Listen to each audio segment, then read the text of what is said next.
Thanks for being here. Okay, that is good. Okay, good to see you. Right. Welcome, folks, to today's RAPC meeting. A pretty full agenda, so we'll try and make our way through it and finish on time, all being well. And depending how we're going, might just take a very short break halfway through, just for comfort purposes. But we'll see how we go. And the recording has started, you'll have noticed. So before we get into the agenda proper, Emma, if I can hand over to you initially, please, just to get us going. Thanks. Thank you, Chair. The meeting is being recorded and published online after the meeting. Could all attendees leave their camera on, but switch off their microphone when not speaking? Sorry, but switch on both camera and microphone when you're invited to speak so that this is picked up on the recording. If you wish to speak, please use the raise your hand function or indicate in the meeting chat and I will alert the chair. I will now do a roll call and would ask that members confirm their attendance when their name is called so that this is clear in the recording and can also be recorded in the minute. Chair. Here. Councillor Cook. Yep, here. Councillor Gregg. Present. Hussein Patwa. Here. Thank you, Chair.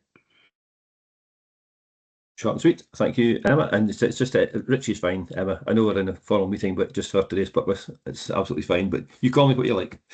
Okay, if we move on through the agenda, then, folks, we've also got apologies today from Alison McLeod. I believe that's the only maybe note of apologies that we've got. And we've got Martin in particular covering a number of items, so we'll look forward to that just shortly. We have our usual risk appetite statement as part of our papers, which is there to support our decision making, so it's helpful to see it there. And in terms of declarations of interest or transparency statements, are there any that anyone would like to make? Hussein. Thank you, Richie, and please bear with me. The usual transparency statements apply in terms of the entire pack, in that I am a member of the Diverse Experience Advisory Panel, a named partner as part of the Scottish Government's Mental Health and Wellbeing Strategy. I'm also the lived experience representative on the Scottish Government's Mental Health and Wellbeing Leadership Board. With respect to item 7.3, it's probably worth noting that I'm currently participating in a project with the University of Dundee involving the use of read codes in chronic pain, and I'm also a member of the Scottish Government's Chronic Pain Task Force, which has oversight of pain management policy. Okay, helpful, Hussein, thank you. I'm not seeing any more, so we'll note that as Hussein has set out, so thank you. Next, we have determination of exempt business, of which there is none on the agenda, so that is all straightforward. And moving swiftly on to the minute of the previous meeting of the 24th of February. I wasn't just going to go through page by page, but I'll just pause to see if anybody's got any corrections or comments on the minute of the 24th of February, if you've had a chance to look at it. So pause now for any queries or challenges. I am seeing none. Okay, so we'll take that as approved. So thank you, Emma.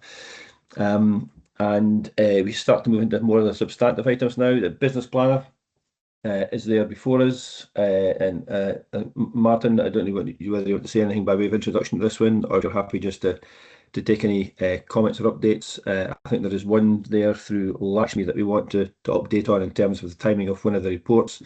But Martin, anything to add before we get going? No, Chair. Happy to see if there's any questions. Okay, thanks. Lakshmi, do you want to say anything just around the change of date for the finance update, or is that all straightforward? It is straightforward, Richie, thanks. It's the current year financial update, which will come to RAPC in August rather than now, because the quarter is not over. So that's a minor change. Yeah, thanks. And I guess that'll be worthwhile just noting for next year's ones. We don't need to, I guess, change the dates. Just plan for that quarter one update in the August meeting. Okay, good. Are there any other comments or questions on the planner, folks? Okay, not seeing any at this point. Okay, so thank you. And if we move on to the first of our papers, full papers. It's the Budget Savings Oversight Group. And over to you, Martin. Yep, thanks, Richie. So the report before the committee provides an update on the work of the Budget Savings Oversight Group, or BSOG for short. It was established in March last year and has met regularly since then. As part of the 24-25 external audit report, one of the recommendations was the requirement to review the budget financial model and provide updates on the review to this committee. So as a result, the terms of reference for BSOG has been reviewed quite recently in April 2026, and this is the first report to the committee.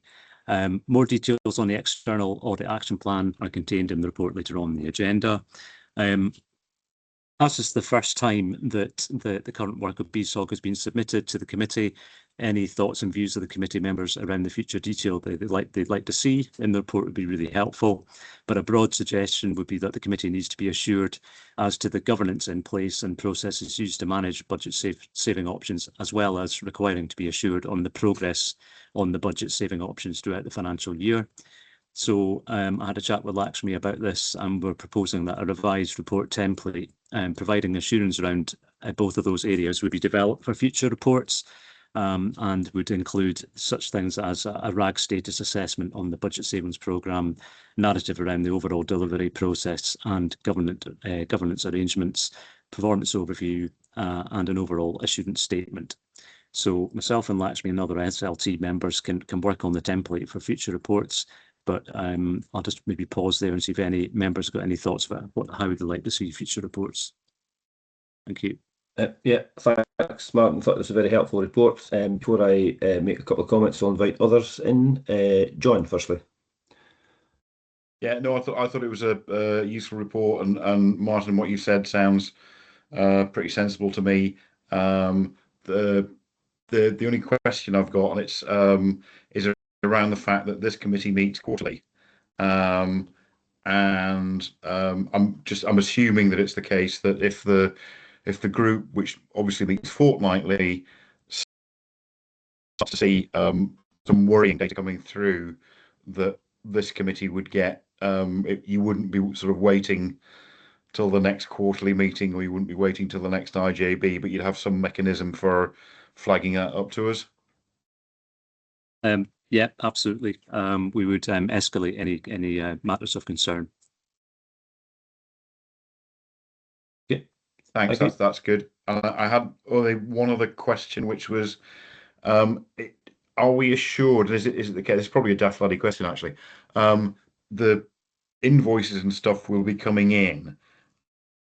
I'm assuming that all that goes through the finance folk, and there's no possibility that some part of the service might be buying something, commissioning something, and that not being visible to either finance or to the budget oversight group. Thanks, John. Maybe Lakshmi, would you be able to come in and around the invoice, Simon? Yes, you're right. It goes to the finance processing team and also to the finance accounting team to understand what those invoices relate to, and an analysis. Definitely, we have a forecast which will compare that invoice against the forecast what we are expecting, so that we are capturing the cost in the right period.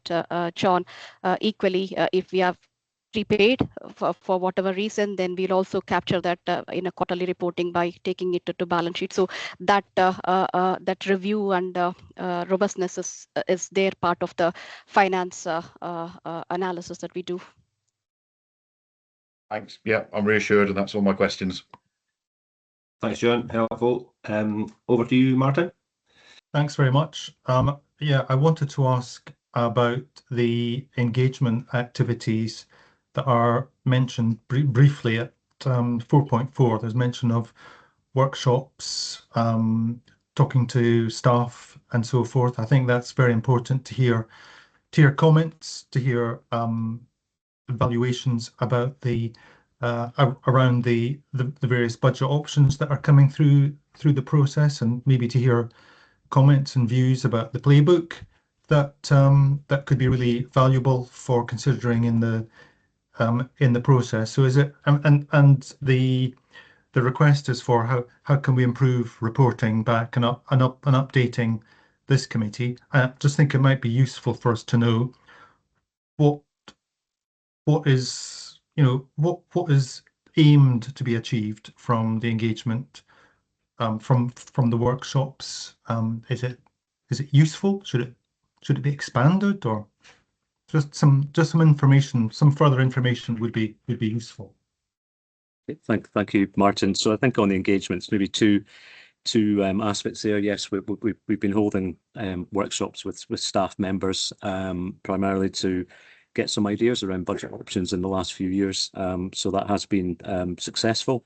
We've also done public engagement last year, and we're planning again this year, and again getting the views of the public on all the budget options is really essential in terms of thinking about all the impact that any budget options may have on members of the public. So that's going to continue in this financial year and beyond. The playbook is an internal document that is really useful. So we work closely with Aberdeen City Council, who I think do something similar. It's quite a visual thing for the senior leadership team members to have, and just kind of catalogues all the budget options. And as I say, it's a really good internal document. And yeah, I think taking away your last point about maybe a little bit more detail around the public engagement, we can add that into future reports, if that would be helpful.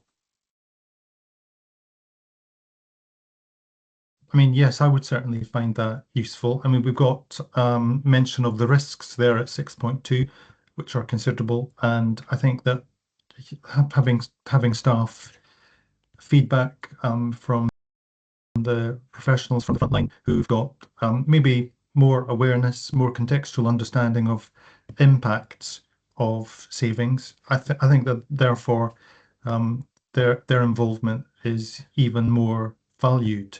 And yeah, because the risks include failing to deliver efficiencies and savings. You know, we have to make some really tough choices, and I think the public consultation would be accordingly worded and pitched. Yeah, I just think that this is a very important piece of work for the budget savings option group. Thank you. I'm happy to add in a bit more detail around the engagement with staff and public in future reports. Great, thanks both. Hussein? Thanks very much, and thanks very much for the paper. Ditto to John's first question, so that's already been asked. I wasn't sure whether to bring this into the scope of my questions, but I think Martin has very helpfully gone down the engagement angle, so I'd like to pick up a bit on that. So a couple of questions on there, and then I've got a follow-up as well. So the questions around the engagement piece, there's mention there about the timing of engagement and the budget protocol, and I'm just wondering, in terms of that, what changes are we likely to make to the 26-27 process compared to the 24-25 in light of that comment in the paper? That's my first question. And the second question, which links to what Martin had said, he talked about the public engagement. I'm just wondering, with our partners, particularly in the third sector, where they rely on Timaeus decisions and also the ability to be able to plan for the future. Granted, the decisions are not taken until very close to the end of the financial year, but in terms of tightening both the planning stages, the discussions which we have with partners, but also the feedback to partners as soon as possible after we as an IJB take our decisions on what we're going to do, but also the feedback loop to explain why potential decisions might or might not be on the table, again, to allow that planning. How are we able to improve that given the adjustments that we're making to the budget protocol? Thank you, Hussein. I suppose that the main difference for budget options in 27-28 in terms of timing of engagement is that we're going out a bit earlier this year compared to last year. So we're going to be going out in September through to October rather than late October through to November. So that's one of the main changes, and absolutely take on board that it's really, really important that when we're engaging with other public bodies, when we're talking about options, that we need to plan ahead as much as we can, and make sure that we are communicating with our partners at the appropriate time. We can certainly take away that to see if there's anything else. When we did a lessons learned exercise at the end of last year's budget options process, so I'm happy to take that away and see if there's any way that we can improve that. But I think the communication is something that we've done, especially in last year when we're looking at some of the contract reviews. There's a lot of engagement with other organisations around potential options. Just before you come back in, Hussein, with the other points, you got Jonathan and Fiona, I think, put their hands up in response to that question as well. So if I go to Jonathan first, please. Thanks very much. And yeah, it's a pertinent point, particularly that bit about providing assurance to organisations with which we engage, commission and work on a day-to-day basis. Giving that certainty over a longer period of time would undoubtedly be helpful, I think, for everyone. The challenge has always been that not knowing what your funding is going to be for the next financial year. I suppose I see a little glimmer of opportunity at this moment, because as far as I know, the Scottish Government were given 3 years worth of kind of data, although they expect those things to change. I am hearing since I got back from leave that they're talking about potentially some scenario planning that might show with a little bit more I don't want to say certainty, it's not quite as strong as that, but certainly with a little bit more belief as to where the funding might go and what the funding might actually feel like, that would allow us to perhaps start to think about how could we then actually commit beyond perhaps a financial year, because obviously our commitments do go on one year after another, but they don't go on, they don't stop as such. They are ongoing and recurring commitments, but actually giving the certainty to the organisations is something that we do struggle with. So if more information is forthcoming from Scottish Government, I would be more than willing to kind of discuss that with Fiona and the team about what we could potentially be putting in front of the IJB in order to actually make budget decisions that perhaps bring that little bit more certainty over more than a single year. Yeah, that'd be very welcome, I'm sure. Fiona, do you want to add to that? Yeah, thank you. It was, first of all, picking up the part about going out for public consultation. So this is our 3rd year that we're going out for public consultation on our budget savings. And to be fair, picking up Martin Gregg's earlier point was actually we're going alone this time, or we're aiming to go alone if we can get all the savings up suggested by the staff, because of the feedback that we got from the team that have been heavily involved in this. So we've always just piggybacked onto the back of the council one.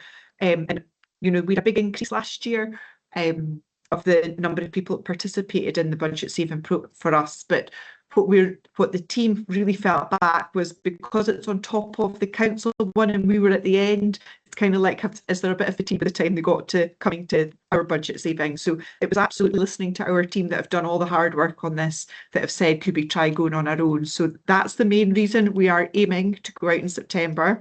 I am caveating that with, as long as we have all the savings that have gone through and we've shared them with our partners, so both the council leaders as well as NHS Grampian. So there is a number of people that need to see our proposals before we go out. So I am heavily caveating.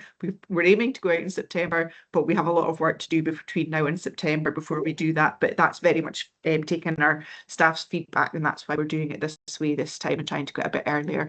And the thing about our 3rd sector, I completely agree with that point. Absolutely, it's important that we do that engagement, Hussein, and we are looking at doing some workshops. So there is a monthly meeting already that was established during COVID with providers that continue to be in place. They continue, but what we have committed to is that we were going to do some workshops. And I'm just not 100% sure if they've happened yet. I don't think so, but Ian's team are around that. And that's exactly for that conversation, so we can engage with our 3rd sector partners to help us to identify savings that they think they can deliver that will impact on our budget. So a different, we are definitely learning each year and taking some of that learning forward. So that workshops with our providers will be a key next step as well. Thank you. Thanks, Richie. Yeah, thanks. And just before I bring you back in, Hussein, Martin's just noted in the side comments there around recognising the effort that's required to carry through those consultations as well, which is worth making. Hussein, back to you. Thanks very much. And that intent and desire to go out to earlier consultation is very welcome. Although, to be fair, I can already see I don't know whether it's going to be rolling the dice, pulling a name out of the hat as to who goes first. If this turns out to be successful, I can see some interesting conversations between the partnership and the council in future years. But that's by the by. Moving on, I would absolutely support Martin Allen when he talked about potentially increasing the narrative around how the actual process works, how the information flows from the budget oversight group through to finance and vice versa, in terms of really understanding what the practicalities of that decision making are. So it will be great to see that in future iterations. And finally, I wanted to pick up, if I may, just on a comment that Lakshmi made there in her reply to, I think it was John, right at the start. And she mentioned forecasting. And it's just a curiosity on my part, given that the Budget Oversight Group meets fortnightly, does that mean that there's almost a sort of slightly more intangible changing of the forecast fortnightly to respond, not in real time, because that's probably not possible given the complexity of the organization, but in as close to real time as we can, given that data feeding in and that review that's taking place every 2 weeks? I was curious if that affects the cycle of forecasting. Who wants to take that one? I can start if Martin wants to pitch in, please do. Thanks, Hussein. The frequency does help with the forecasting, but we do forecast, I think, differently for partners. It's on a monthly basis on NHS side, and the council is more on a quarterly. But with this robustness and this frequency within the BSOG, we hope that there is more visibility on things to come. And the savings that we will make in the shorter period, like monthly. So the intention is to at least capture the savings, not only what is actualized, but also the future savings on a regular basis. And in my mind, the regular basis is monthly, and that's the reporting that we are going to do for savings per se. But that will also help in visualizing the forecast on a monthly basis, albeit the process is not yet supporting it. But the intention is monthly forecasting. It'll be more close to realistic forecasting than what is happening now, I believe. Martin, want to add something on that, or? Just maybe to say, yeah, I mean, I suppose the remit is more than just monitoring in-year savings. It's also looking at next year's savings as well. So there's, when there's maybe not the movement in terms of forecasting at a meeting, there's the group is also there to look at next year's savings as well. Yeah. Yeah, thanks. Well, before I bring in Martin Sandy, was it on this topic or is it a separate topic? Yeah, I was just going to add a wee bit, hopefully, of assurance to the kind of Hussein's question about kind of how real time or how kind of current our information is, the impact on future planning. Hussein, I mean, I think you should feel assured that we budget holders, we get what's the monthly data, and that's pretty much real time. We also get quite a lot of data that NHS Grampian produce, really regular data that impacts on us. So, for example, we can see from Grampian how much overtime or not we're spending, and probably on a weekly basis, not necessarily fortnightly. So just to give you assurance, there's very regular data that we and Fiona sees very, very frequently. We can react accordingly. Okay, Hussein? Thank you. I think that clarification of the timescales is helpful, and perhaps just it would be maybe helpful just adding a line into future reports just to kind of reiterate that yes, the group meets fortnightly, and you're absolutely right to reinforce to us the wide remit that the group has, but also just that the actual kind of reporting bit happens monthly might be helpful just to be a bit more explicit in that for clarity, because that was certainly helpful to me just to understand how these two things work side by side. Also, I just remembered the point I was going to make in response to Fiona, Richie, if I may, and that was just to say, you know, really welcome her answer and everything that she said. I also welcome those monthly workshops and monthly meetings. And I think also if we could just remember in that as well as services' ability to, partners rather, ability to plan and be able to take decisions in response to what we're doing as an IJB, I think they also find it helpful to understand why we're doing what we're doing. And sometimes that also makes it easier to accept, especially when we have to take some of those more consequential decisions, which may land differently with different people. But I'll leave it there, Richie, and thanks for your indulgence. Thank you, Hussein. Thank you, Martin. Yeah, just a kind of a throw-in comment that the budget, well, we all know the budget process in 27-28 is also going to be very, very tough. So I think that investing in the consultation and speaking to partners, staff, the public, and so forth, getting people aligned, getting them cooperating together in this debate about the choices ahead. I think that's really important, so that we're all as aligned as possible as a team. And that doesn't mean that we're looking for conformity and just to say yes for just for the sake of it, because there's always opportunities for challenge and critique. But that, you know, that having that open discussion keeps everything open, and there's honesty, and we know the difficult journey ahead, and I think we are more of a team when we've got that work underway in the background. So thank you. That was all. No, thank you, Martin. And just finally, just a couple of comments from myself, and appreciate the questions and the comments and the answers on this one, folks. And I think the formation of the Budget Savings Oversight Group has added to the grip and control, to use that expression, across the system. I think that's been strengthened in the last 12 to 18 months in any case, but this I think adds another layer. It also helps, I think it's been reported back through to this committee in terms of that visibility, which is one of the audit recommendations in terms of carrying that forward. And I'm conscious that inevitably, while this is about budget savings, it does touch on other parts of the budget process, so that kind of coordination across other budget reports, I know, is one that Lakshmi and Fiona and Jonathan, you've clocked in terms of how we need to format that. And equally, I was anxious that we didn't start too much to get into operational matters either, which I don't think we have in terms of the comments today. So there's a fine balance and all that in terms of that assurance. So yeah, really appreciate the report coming through. In terms of the format of the actual reports that may come forward, I'll just throw in a couple of considerations, again, just for thought processes.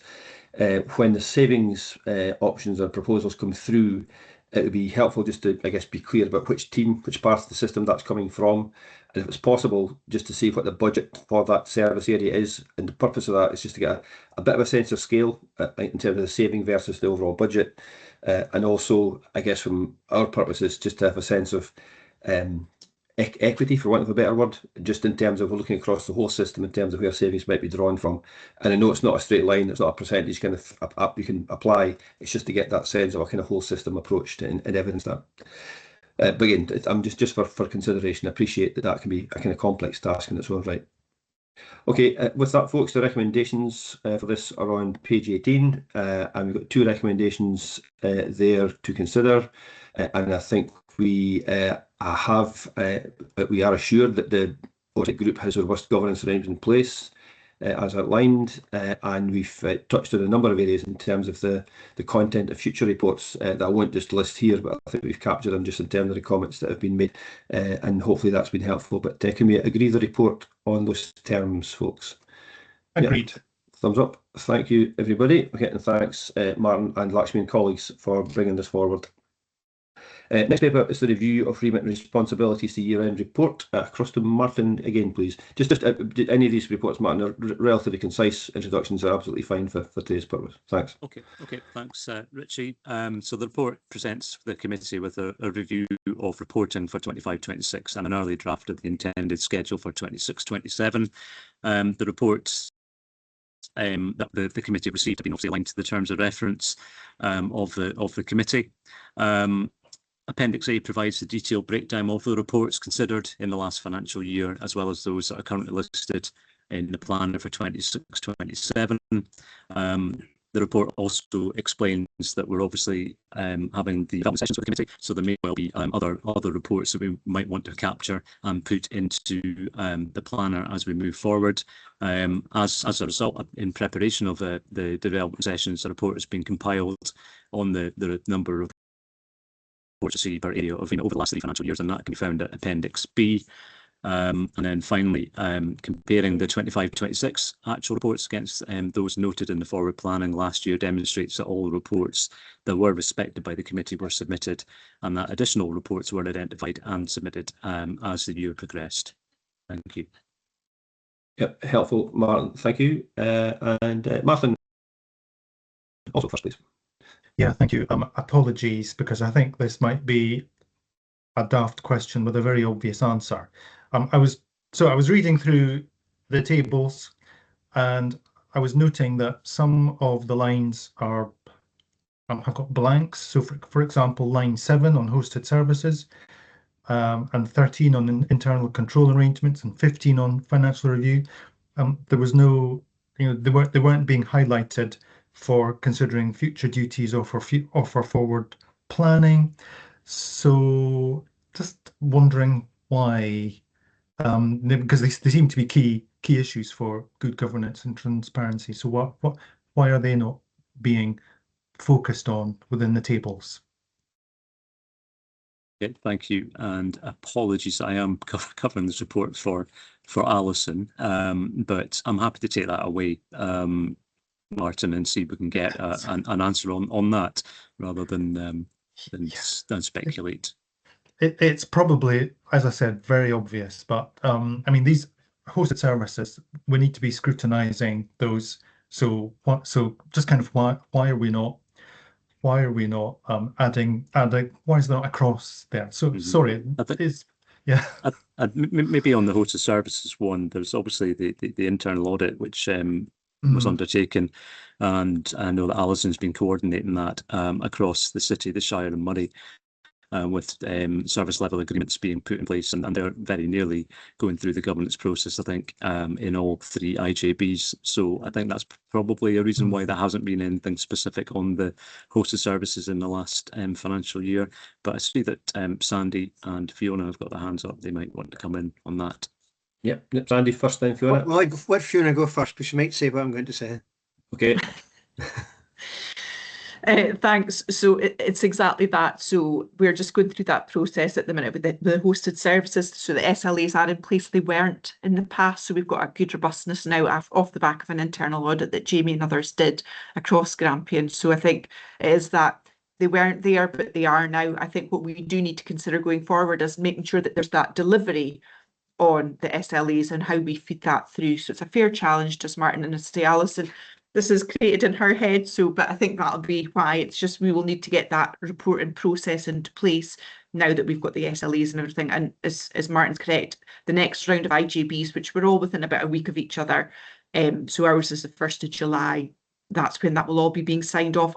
Well, if it's signed off and supported by the IJBs, then we'll be able to get into a reporting mechanism going forward. Thank you.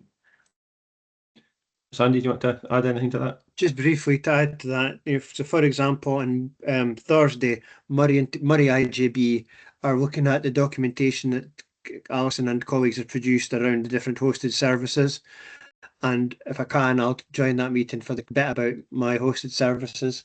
I think what I might just say to the committee would be, one thing it could consider, picking up Martin Gregg's point, the committee might wish to invite managers of hosted services that are not Aberdeen's, if I use that, if you know what I mean. So Murray might be invited to come and talk about primary care, or somebody else might be invited to come ask about something else. So that's a point. That's for the committee to consider. But if they wanted to get the widest lens on that, they would invite the other IGBs who host the other services too. Thank you.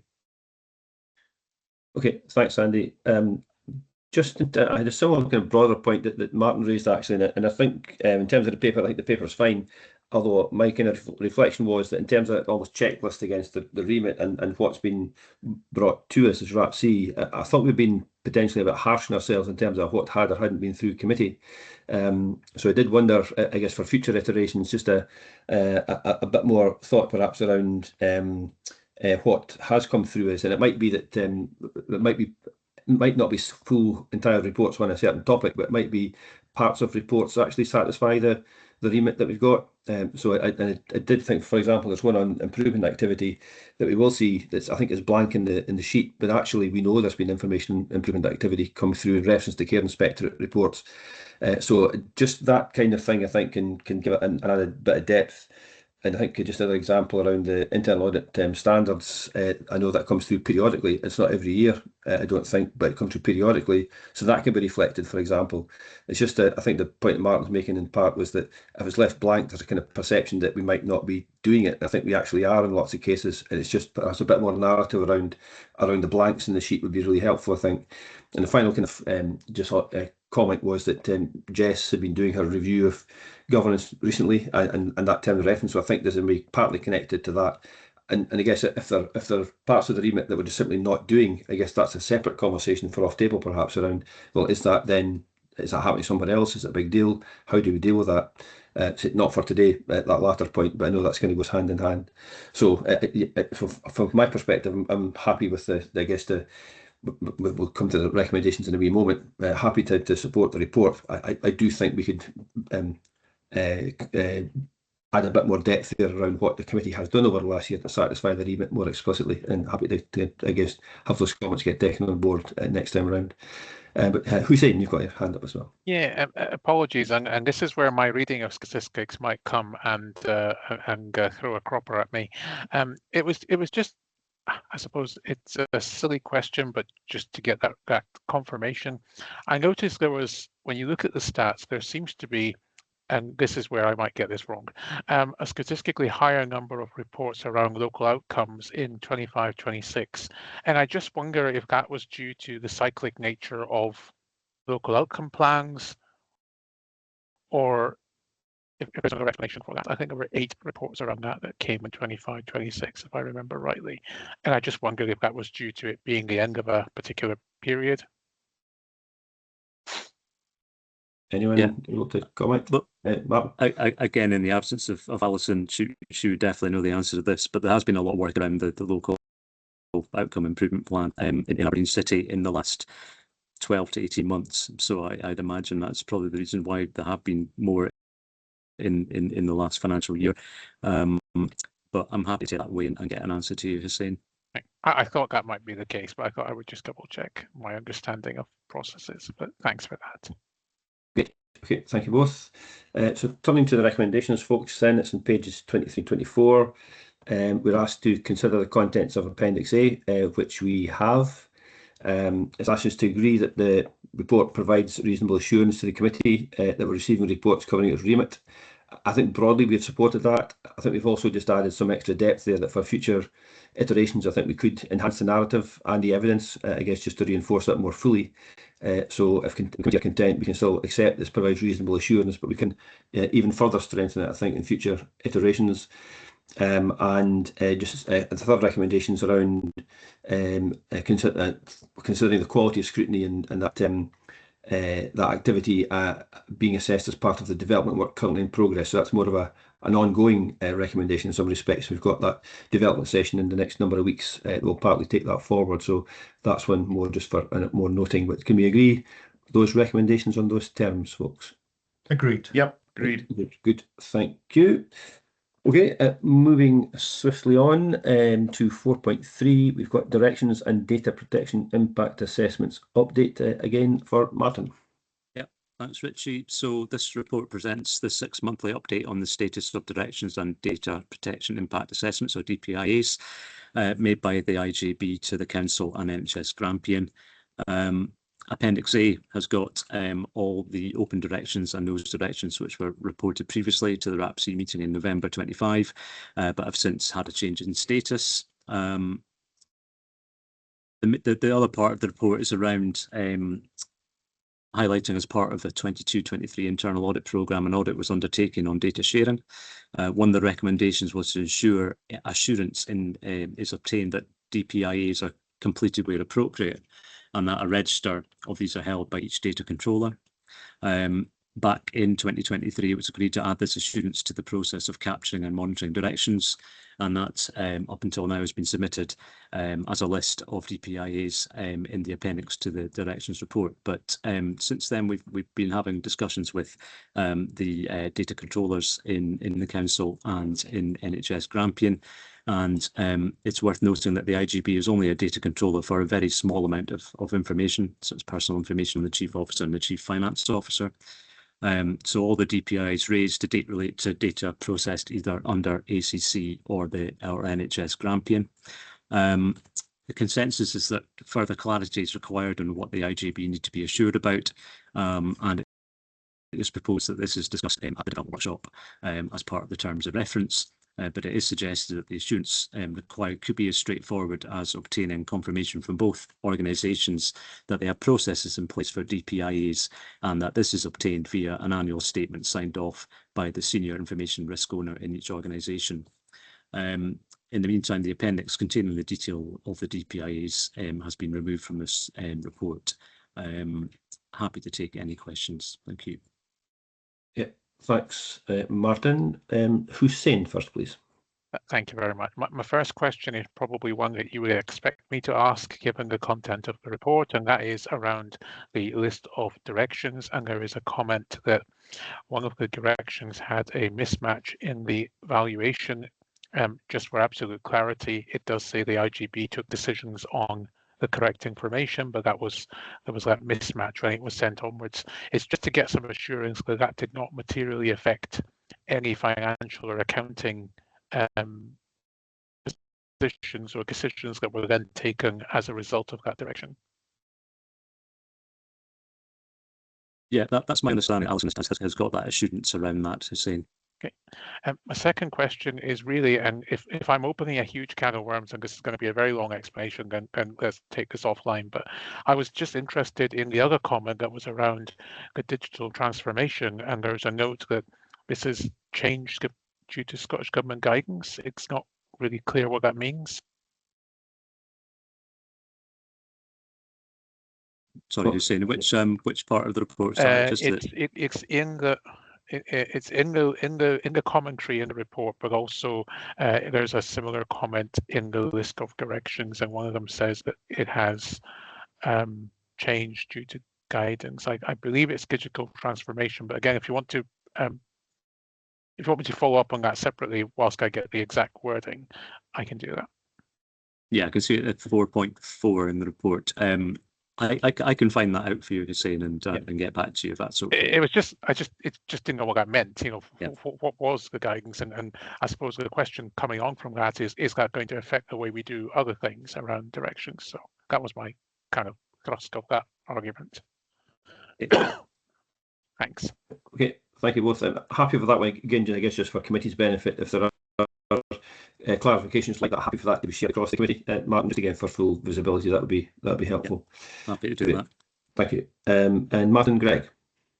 Yeah, thank you. I mean, this might be a question that's maybe more for offline and email, but I wanted to ask about the supplementary procurement plan. There's a grey there on page 11, the bottom line there, it's grey. It's an ACC remit. Sort of why? Can we have some explanation there? And I think it's probably related to line 9 on the national care contract, where I think it's in the previous page where there's an explanation of providing residential service to older people. It says that it's grey. Any feedback on those? Yeah, again, Martin, maybe that's something I could take away and get back to you, if that's okay. Yeah, that's fine. Yeah, okay. I'll email. Thank you. Yeah, thanks both. Fiona, did you want to come in on that one? Yeah, I think the grey ones are ones that have been completed, but it's just for that oversight and scrutiny. So grey is good. It's better than green, but it's just that they're done and dusted. So it's kind of, it's a brag status rather than instead of, we speak about a brag status now, we have a blue, but I think the grey is, we have done that, but we can just double check, Martin, and let you know for sure. Thanks. I mean, there's a lot of green and a lot of grey, which is positive. So thank you. Yeah, good. Okay, thank you. I didn't have any particular points to make in this one. Thought it was a pretty good report. So with that, I don't see any more hands up. If you go to the recommendations, page 56, 55, 56, we've considered the detail and updates in the report. And we've been asked to agree that the effectiveness of the direction process continues to provide assurance, being undertaken to help further delivery of the strategic plan. And the third one's just that reference that Martin made to the development workshop on the 8th of July, where we'll also cover the assurance around the DPIAs. And just on that 8th of July workshop, it was a placeholder, an invite was sent out earlier. So it's 8th of July, 10:30 till 12, just for completeness. So we'll work on getting an agenda out in due course, just for that particular date. But with that, can we agree those recommendations, folks? Agreed. Agreed. Good. Okay, thank you. Okay, Martin, you've got a couple more to go. This next one is on the IGB risk appetite and strategic risk register. Yeah, thanks, Richie. So the report presents the revised versions of the risk appetite statement and strategic risk register. They both went through IGB on the 12th of May. The IGB considered the risk appetite statement and made a small amendment to the wording of the quality and innovation risk dimension. So that's been reflected in the risk appetite statement, which is at the start of this agenda. So the amendment has been made and the revised risk appetite statement is Appendix A to the report. Then moving on to the risk register, SLT received a presentation and an audit from NHS Grampian in March, suggesting that there's some changes made to the register. So the audit looked at risk description, risk handlers and owners, risk scores, risk mitigations and controls, and we have added them in. We've taken that through the development session at the end of April. The version of the risk register that the committee have in front of them today is the current existing Excel template, and that forms Appendix B to the report. But moving forward, the Risk Audit and Performance Committee will see the new template at its next meeting, well, not its next meeting, but the next time it's been reported to this committee. But in terms of changes to the strategic risks, the main one is following the IGB's consideration of the financial position update on the 12th of May. Strategic risk 2, which is financial sustainability, has been lowered from 20 to 16 in terms of the scoring to reflect the end of year budget position, but all other risks have been updated as well.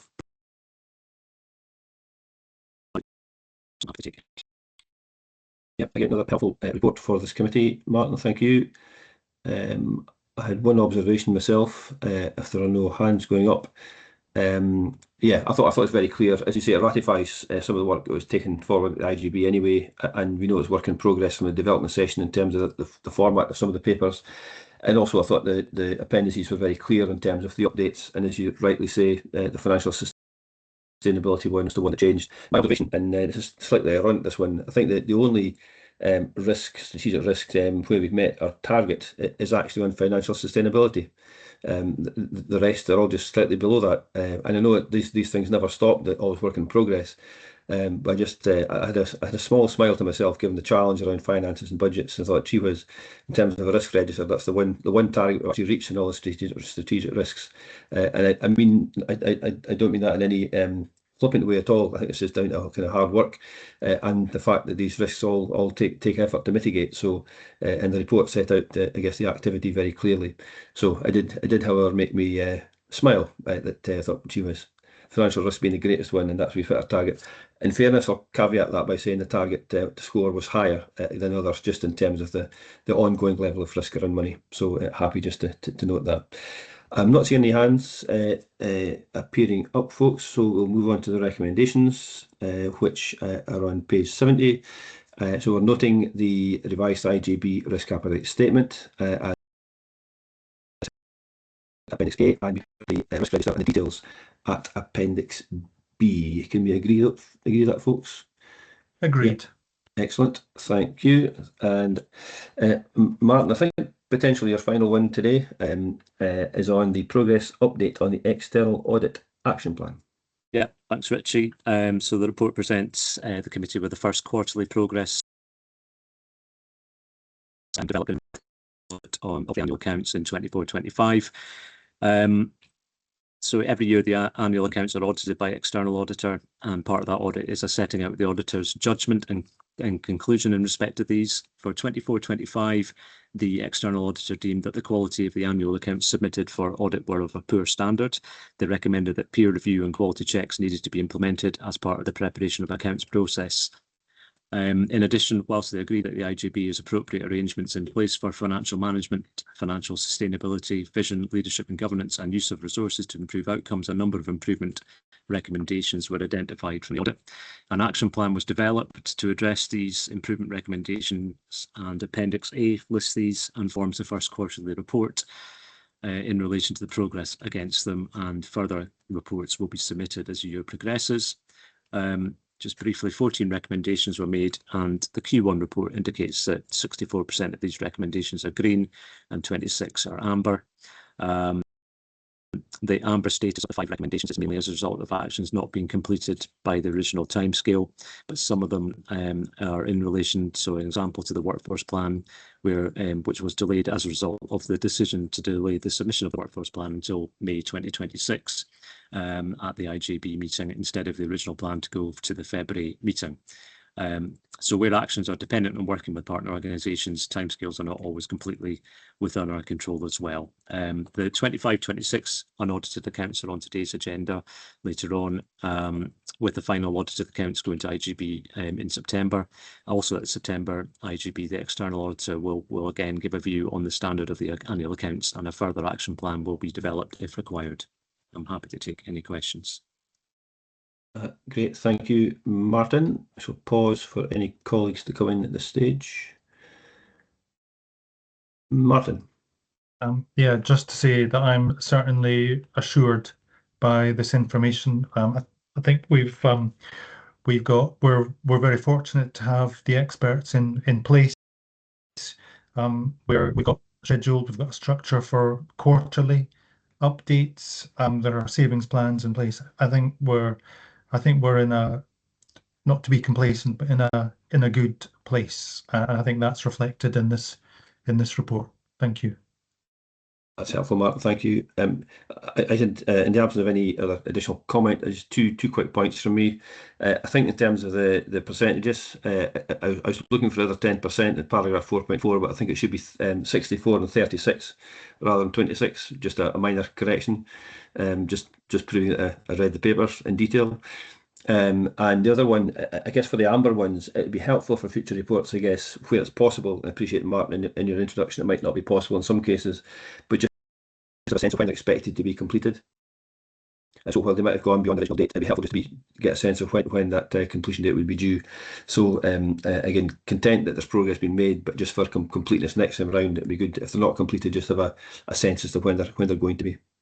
Yeah, we can certainly add in another column around that, and apologies for my maths.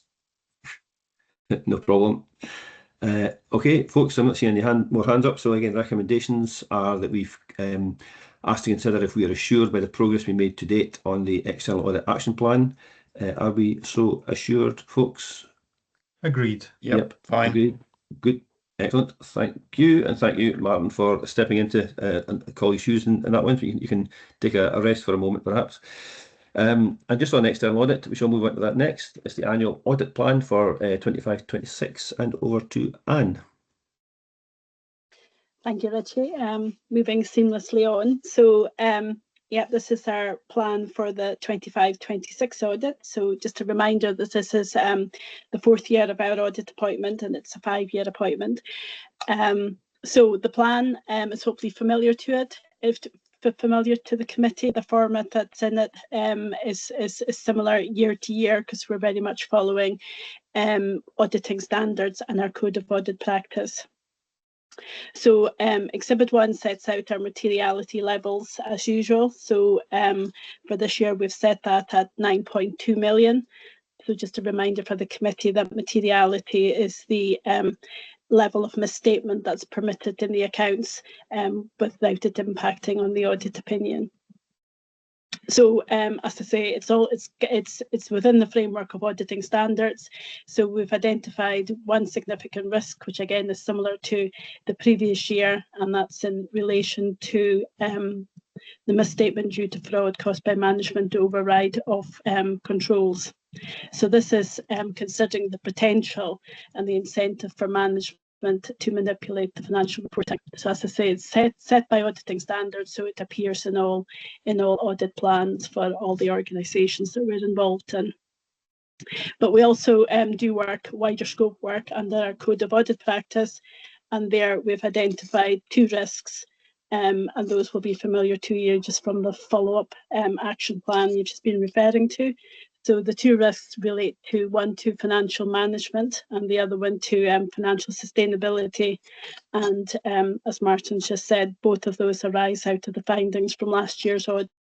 So just a flavour of those you've already had, but just turnover of them, those 6 significant turnover of CFOs, the quality of the accounts, the financial rising into 1 year's audit will be taken forward to next year's audit, and we'll be looking at the improvements during the year and making that further assessment. And finally, the plan sets out the details of the audit fee and the timetable for the audit. And again, as you've just heard, we'll be reporting back to you on the audit accounts at the IG meeting on the 29th of September. Thank you, Richie. Thanks, Anne. Very clear. Any questions on this one, folks? Martin. Yes, thank you, Chair. A question about the timetable of audit. So page 104 gives us information on assurances on financial arrangements. So just to seek reassurance that the audit team has got in its diary or whatever a structure for those discussions and for reviewing the midterm financial framework, the quarterly reporting. All of that work is just, I mean, it doesn't have to be, it's not required to be reported, but it would just be useful to know verbally that all of that intensive granular work is already underway, planned, or whatever. Yeah.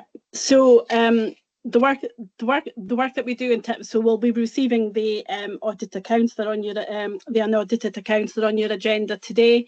They then will formally be passed across to us, and then over the summer, from July to September, is when the period of time that we have allocated for the audit of the IJB. So obviously not the full 3 months, we're working on other audits at the same time, but during that period. But also in arriving at the audit plan today, we do a certain amount of work looking behind the scenes at the different arrangements that are in place. Mm-hmm. Mm-hmm. So the types of things that you're talking about, looking at the quarterly reports, that's something that we kind of do on an ongoing basis. And then what we do is we draw together all the work that we've done and all the documentation that we've looked on across the year to draw our conclusions together on financial management and financial sustainability when we report back to you in September. So a certain amount of our work is ongoing throughout the year, just monitoring and keeping an eye on things. And then we do the significant piece of work in terms of the accounts. We do that over the summer. Okay, thank you. Okay, Martin. That's great. I see Jonathan's got his hand up. Oh yes, Jonathan, want to compliment that? Thanks. I thought it would be helpful just to also provide assurance that we haven't ignored those recommendations from last year, just in terms of not only preparing the draft for 25-26, which Lakshmi has done and will come to in the next item, but in terms of the other aspects that are in there, I'm hopeful and be very hopeful that Anne and the team find a very different perspective when it comes to reporting back to you in September, and that we have taken quite a lot of action. You spoke about the BSOG earlier for a start. That's had a big impact, but actually we've made some fundamental changes, and I think the combination of everything is moving the IJB in the right direction. So I wouldn't want us to leave this meeting thinking that we were just waiting for us to wait and hear whether or not the stuff feels like it's been changed. I think the reality is it has been changing. We have been very mindful of what was said in that audit report, and picked up on those particular aspects. Yeah, that's very helpful, Jonathan. Thanks for that extra contribution. John. Yeah, it's just a minor point. It's on page 102 of the pack. It's around the controls against fraud, and there's a comment. Am I right in it says the auditors will evaluate the assurances given by the auditors of the partner organisations. Am I right in thinking that Audit Scotland are also the auditors for Aberdeen City Council? Yes, you are correct. We're the auditors for Aberdeen City Council, but we're not the auditors for NHS Grampian. That's Grant Thornton, isn't it? Yeah. Yes, it is. Yeah. And when it comes to auditing standards, things all become a bit weird and wonderful. So although we are the auditors of both, we have to provide effectively assurances to ourselves. So it's very important that we so in terms of the controls, we do the pieces of work in the council, and then there's various processes we need to go through to bring those conclusions together so that we can provide what's needed then to sit on the IJB file. So that's why it talks about getting assurances from auditors. So there's some different teams and different people involved, but I'm involved in both. So thanks. Yeah, I thought it would be something like that, but just wanted to clarify. Yeah. So on the other side, as you say, is Grant Thornton. So we're in contact with them. In fact, we'll soon receive the audited accounts, I would expect, for NHS Grampian, because that's usually around about the end of June as well. So we'll have their formal report. But over and above that, we have some conversations that go on just to bring together the different assurances that are needed to support the IJB opinion. Perfect. Okay, thanks, John. Thanks, Anne. Not seeing any other indications, so the recommendations on page 92 are that we discuss, comment on, and thereafter note the contents of the report as attached. Can we so do? Agreed. Agreed. Good. Yep. Thank you. The folks, conscious we go in an hour. If we're going to have a break, it's going to be about now before the annual accounts. Are folk content to keep going, or would you like a very quick 5-minute break? And any strong opinions either way? This is your chance. I'm going to keep going otherwise. Keep going. Keep going. Okay. In which case, 6.3 is the 25-26 unaudited annual accounts. And over to Lakshmi or Jonathan. Lakshmi. Yeah. Thank you, Chair. Thank you, Richie. Briefly, I'm presenting the 2025-26 unaudited annual accounts for Aberdeen City IJB. This is the 9th set of accounts, and it remains subject to external audit, as we discussed. It'll be returning to IJB for approval in September. The ask is for the committee to review and comment on these accounts today. The headline position briefly is an underspend of 11.2 million, and we have a proposed earmarking of 3.5 million, and this leaves around 7.7 million of uncommitted reserves. This is a significant improvement from the previous year, 24-25, where we didn't have any reserves to start with. These reserves give us some short-term resilience and headroom as we move towards another challenging year, but they do not remove the need for tight in-year monitoring, recurring savings, and continued operational efficiencies and transformation. And to touch on some of the comments from external audit, the accounts, I believe, currently tells the story of the year more clearly than before. They include a chairman's forward, which sets a strategic context for the year. And the management commentary has been strengthened with a chief officer's review, clear financial and performance commentaries, detailed risk reporting, and setting the future priorities clearly, so that the members can see not just the numbers, but also the wider context behind them. The key message is 25-26 shows a stronger financial grip, good governance. It has rebuilt our resilience, but it is not yet a recurring balance position. We have to work hard.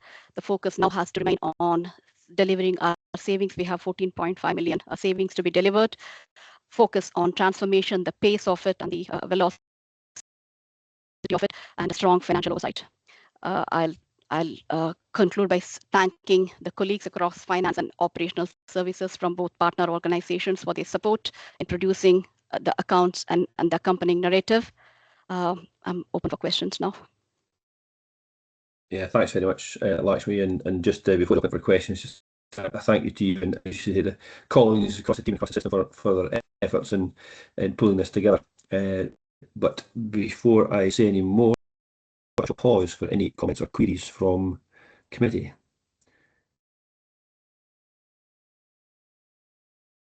John.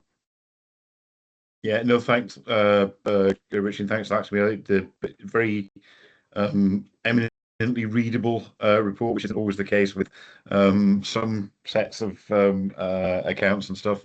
The risk of sounding like the prophet of doom.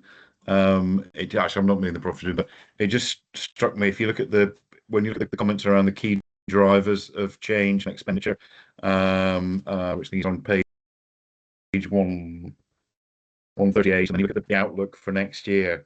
My thought on reading this was things ain't going to get any easier.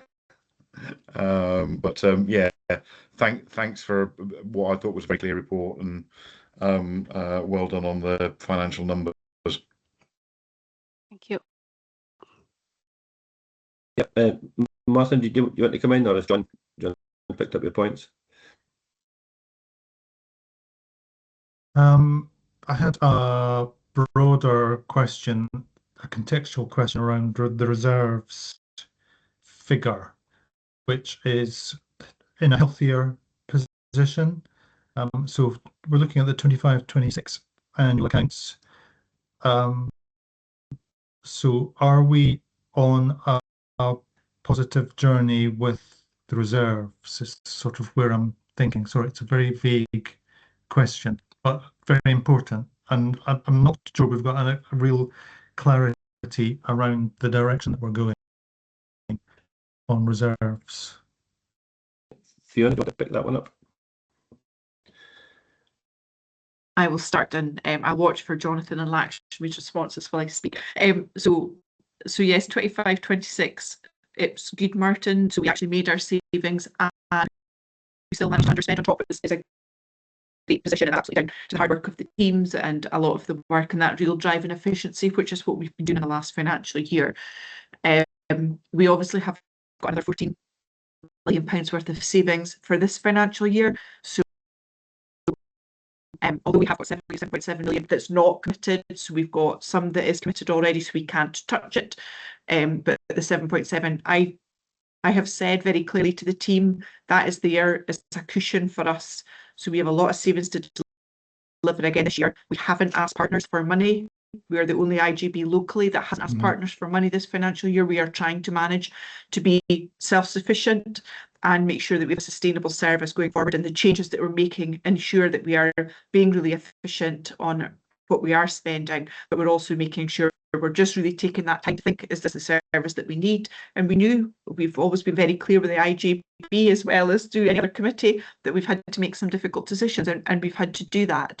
But that's 7.7 million. I do not want us to touch that this year. So we have got a bit of a cushion at the end of the financial year if we need it. I don't want to use it, because what I would like us to do is to build that a little bit more, so next year we can actually start to use some of that reserves for improvement work, for innovation transformation. But for this financial year, we are not planning. I want to protect that money so that we do have that buffer just in case things go the wrong direction, because we all know we work in health and social care, and it just takes 2 or 3 care packages to come in that we haven't budget for that can be a real financial pressure to us. So that's where we got to. So fantastic place to be in. I'm very, very happy as the chief officer that we managed to do that last year. However, I'm very cautious that this year that that is the year as a buffer, not for anything else. But Jonathan wants to come in. Thanks. All right.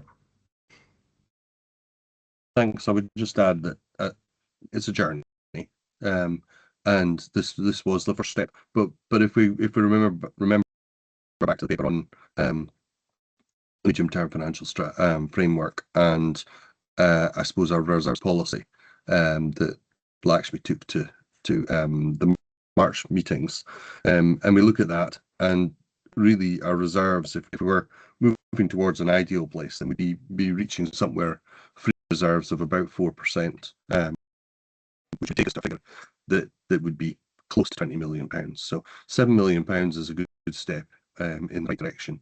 And as Fiona says, it's there to support us. I won't repeat what she said, but I just wanted to put it in the context of that there's a good way to go yet, probably to put aside monies that would help and provide, dare I say, an improved or higher level of financial resilience for the IJB going forward. So that's the context for you. Yeah.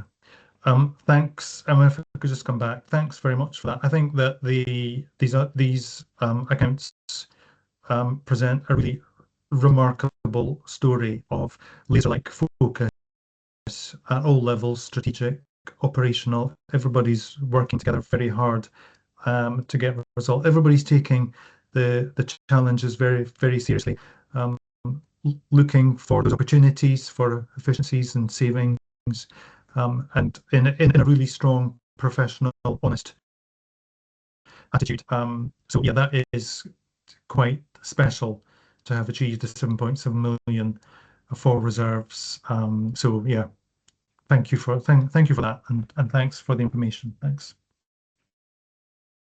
Yeah, thank you, Mark. I echo that. And from my perspective, if there's no other questions from colleagues, absolutely welcome the confirmation of the outturn that was reported at the year end. It's great to see, and as I think as Mark very well put it, that kind of collective team effort. This was no mean feat.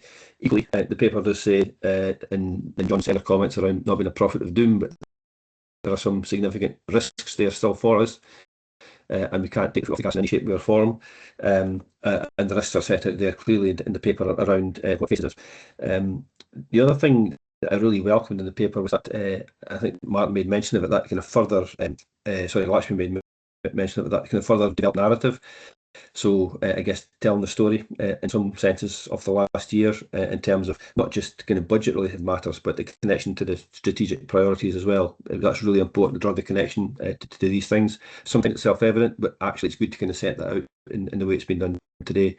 And I also found it a pretty good read, I have to say. And sometimes these can be harder documents to read without being impertinent.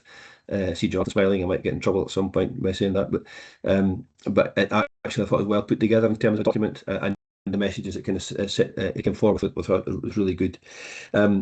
Final thing for me was just maybe a couple of kind of comments on the performance element more broadly rather than the budget side. And I think this is more maybe for a development session or further off table. I'm keen to have maybe a further reflection about how we get, I guess, report performance in due course, just around some of the measures and how we measure progress and activity. So I'd be keen just to, I guess, to talk a bit more about that.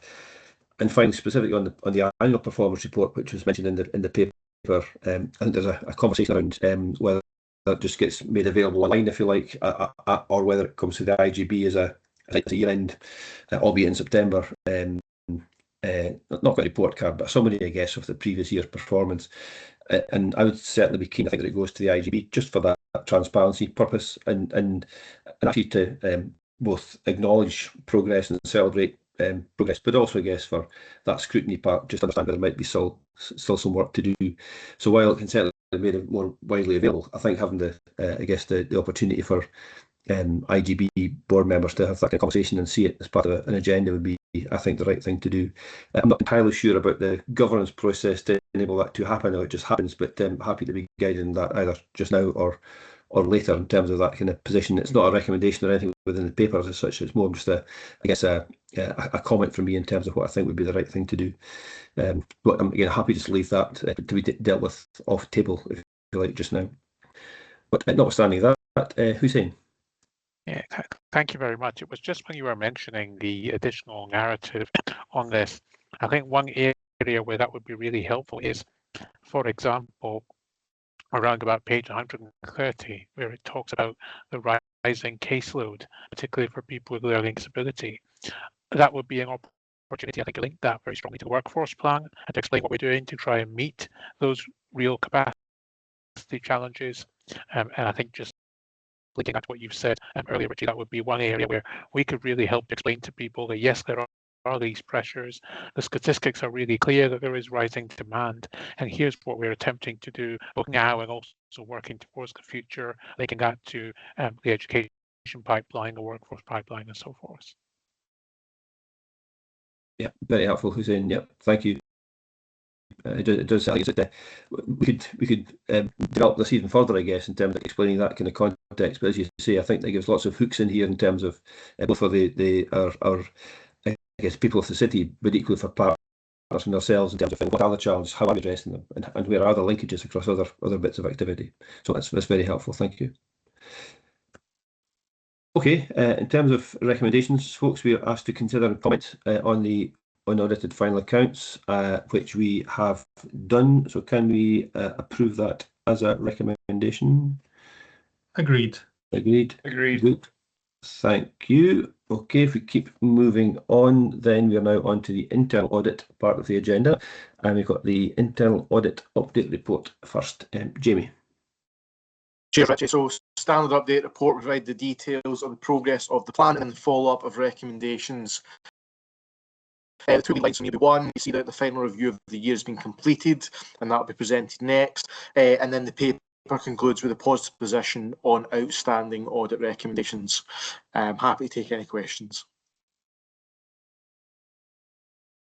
Okay, thank you, Jamie. Again, I thought this was a relatively straightforward paper, positive paper, as you say, but not to lead committee too much by the nose. Any questions on this one? No. Happy to agree the recommendations, which shall we note the contents of the report. If I get to the right page. Agreed. Yeah, agreed. And yeah, fine. Thank you, man. There's two recommendations. We'll approve both of those. Thank you. Good. Okay, we shall keep moving. Jamie, you're next on internal audit report, City IGB assurance review, financial sustainability. Cheers, Richie. So I'm really happy to present the internal audit report covering the assurance review of financial sustainability and the control framework. As members will recognise, financial sustainability, it remains one of the most significant risks facing IGBs across Scotland. And even just look at some of the discussion we've had at this committee meeting today.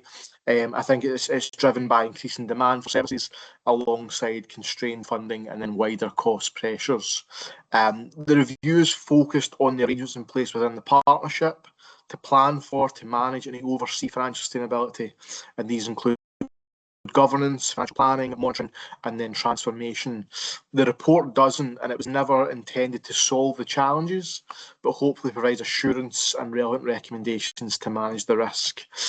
Based on the work undertaken, we've been able to provide reasonable assurance, and the position overall is seen as managed a moderate level of risk overall. I think in reaching this view, it's important to recognise the context in which the partnership is operating. Financial sustainability it's not a static risk, and while arrangements are in place and continue to develop, the underlying pressures are significant and remain inherently high across the sector. The report has a small number of areas where further enhancements would strengthen the overall control framework, and these include the ongoing development of the medium-term financial framework, the approach to reserves, which has been discussed today, continuity planning for key financial roles, and then ensuring that committee reporting consistently provides the level of detail required to support effective scrutiny.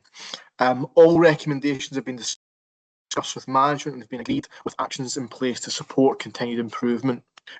Richie, just want to kind of thank management for their engagement with the review. I think they actually asked for it to be included in the plan, and then the response hopefully provides committee with further assurance. But I'll stop there. I'll take any questions. No, thank you, Jamie. This is another very interesting read. And again, I'll just pause to allow committee members first opportunity for any questions or comments. If there are none, oh, John. Yeah, thanks. Sorry, I'm a bit slow with my getting the hand up there. Sorry. Yeah. So overall, we're saying moderate risk and reasonable assurance, but then on page 192, we're saying major risk. And just how do we reconcile that? Yeah, so thanks, Richie. So overall, I'm reasonably assured, and that kind of drives a moderate level risk. But within that, there are pockets. And I think when you actually look at financial sustainability as a risk itself, that is major. But the overall framework of control, I'm reasonably assured over. We don't audit by numbers, so one major doesn't make it major overall. It's a balanced picture. The questions may fall. I can maybe pick up on the overall financial sustainability risk. I can't talk for other IJBs, but when I've kind of been speaking to other counterparts, I don't know an IJB that wouldn't have that in the major category. So I don't think that's a reflection of Aberdeen City. And for me, I would probably focus on the wider controls. But a fair comment. Jonathan, you want to add to that? Yeah, thanks, Richie. And yeah, really, I think Jamie captured it. And ultimately, we're never. It feels like we're never going to remove the sustainability question from IJBs, local government, health, and public services generally. At this moment in time, we keep pointing towards there needing to be more funding, funding being one of the answers. I think it remains only one of those answers. And I suppose if there is no risk to financial sustainability, and this is a bit potentially controversial, if there's no risk of financial sustainability, then does everybody just get very lackadaisical about everything and take the pressure off? And actually, you know what, we can just do anything we like, because that's not the best use of public funds either.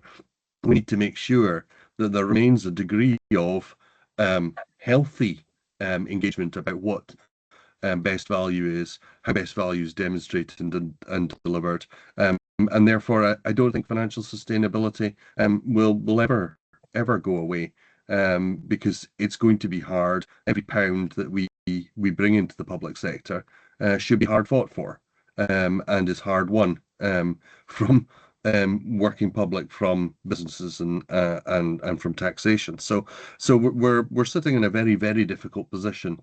But I think without some sort of concern in relation to financial sustainability, in some respects, we perhaps don't get the best out of ourselves either. So I think it's not unhelpful that we have a degree of realism from that, but also the acknowledgement that we continue and should continue to probably experience this going forward. Yeah, to John nodding as well. I think it's just a reality, Jonathan. I think in today's world, I don't think it's going to change. Being either side of that spectrum in terms of being in crisis mode or being in complacency mode is unhelpful for different reasons. So we're just going to have that, I guess, that continued pressure. And I guess as long as we talked earlier about the risk register, mitigating that, managing that as best we can. And I think this kind of paper gives us a bit of support in that sense. But equally, they've got a kind of plan. And as Fiona just outlined earlier on, it's not just about managing year to year. As far as possible, it's trying to break out of that kind of mentality and reality to say, well, can we have something a bit more strategic that gives us that bit more confidence in terms of a plan? And that I think helps the whole system. It certainly helps us in terms of assurance. It'll help the team in terms of delivery. It'll help the service users in terms of what they can expect and the wider population. So there's a wider benefit. So I think that's very, very fair points to make. But that said, if I'm not seeing any other indications, so we're asked to review and note the outcome, which I think we have done. Can we agree to this one, folks? Agreed. Agreed. Yep. Good. Thank you. Staying with yourself, Jamie, we're on to the annual report for 25-26 from Internal Audit. Cheers, Richie. So, global internal audit standards require internal to provide an annual report on the adequacy and effectiveness of the board's framework of governance, risk management, and then control. And then it's one of the functions of this committee to review the activities, including the report. The report itself covers the period from the 1st of April 2025 to the 31st of March 26, and then any work finalised during the assurance period.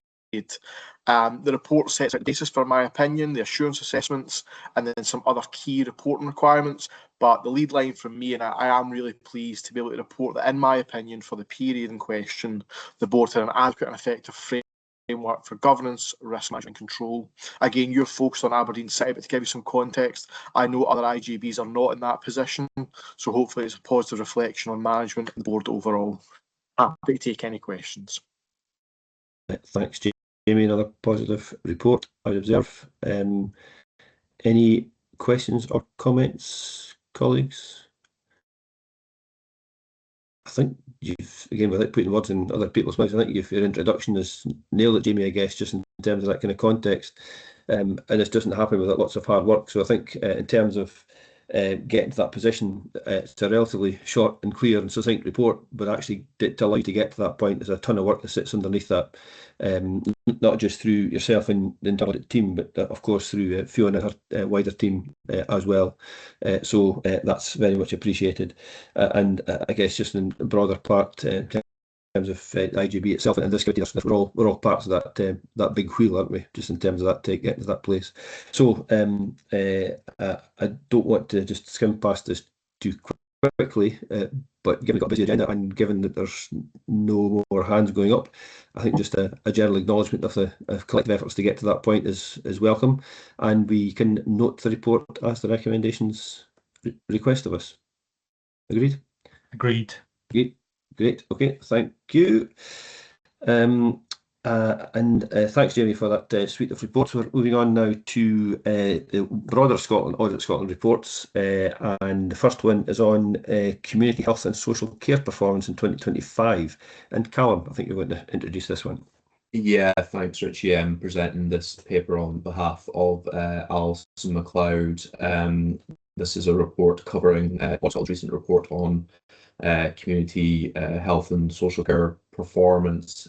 Really, I guess the purpose of this report is to provide assurance that there has been this overview completed, that locally we've assessed our performance against this wider report, and the report itself provides a summary of the outcome of that assessment. The detail is within the report, so I won't go through that in verbally, but I suppose probably some of the the key things that's maybe just useful to draw the committee's attention to is I think a lot of the challenges which Audit Scotland have identified in the report are very much consistent on a national basis and not unique to us locally in Aberdeen City. So, for example, the challenges getting TIMIUS data, and the challenges getting high quality performance data, the challenges associated with sort of rising demand coupled with decreasing resources, and these are consistent across the piece. So I suppose that's maybe a point of reassuring context, I suppose, in terms of interpreting local performance. Other than that, hopefully the report's kind of relatively self-explanatory, and I will do my best to answer any questions that the committee may have. Yeah, thanks, Callum, and appreciate your stepping in for colleagues with this next couple of papers. With that introduction, folks, any questions, comments? Martin? Yes, thank you, Chair. I was quite keen to get to some of the comparative data later on in the report. So, for example, on page 248, there's a comparison about life expectancy. There's also a 247, there's information on whether patients feel they have a say in their care.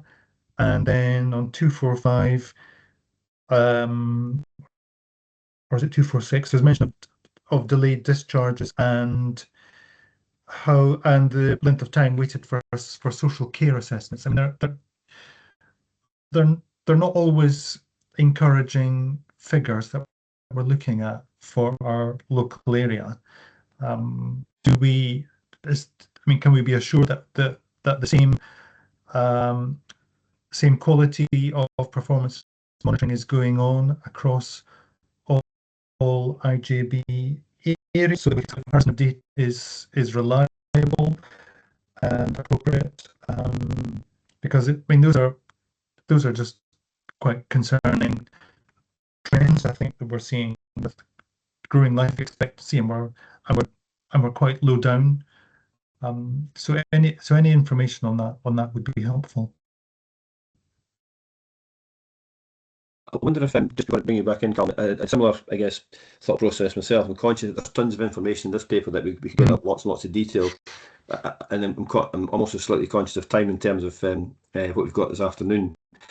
One of the things, maybe if with your indulgence, Martin, is that I guess I was looking for a bit of feedback on how this report is being used. I guess in terms of, there's a question here about the interactive tool, for example. Is that going to be used within our context?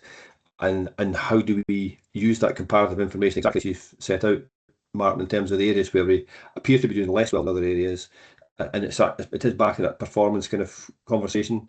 So if I happen to bring in Calvin initially, but I wonder if Fiona might have a comment just in terms of perhaps how the management team, for example, might be using the national reports to inform local performance and local improvement, if you like. So Calvin initially, and then maybe Fiona thereafter. Yeah, I mean, yeah. So there's a few different points which I think are maybe important to bring up here. So I suppose in no particular order, there are maybe areas that we're performing in better, and there's maybe areas that we're struggling in a little bit more. I think what's probably reassuring me from the comparison bit is that lots of other areas are also struggling.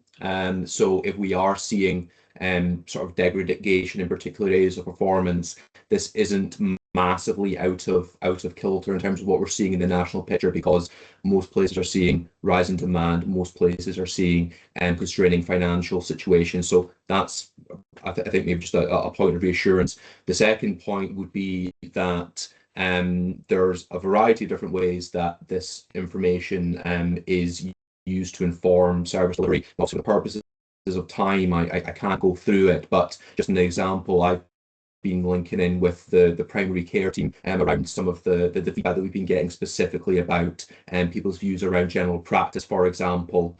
And so we've been working with them in terms of supplying them with the data, and I know that's something that they use and socialize internally when they think about that offer of primary care and how that can be used moving forward. So there are examples of that, how we do that on an ongoing basis.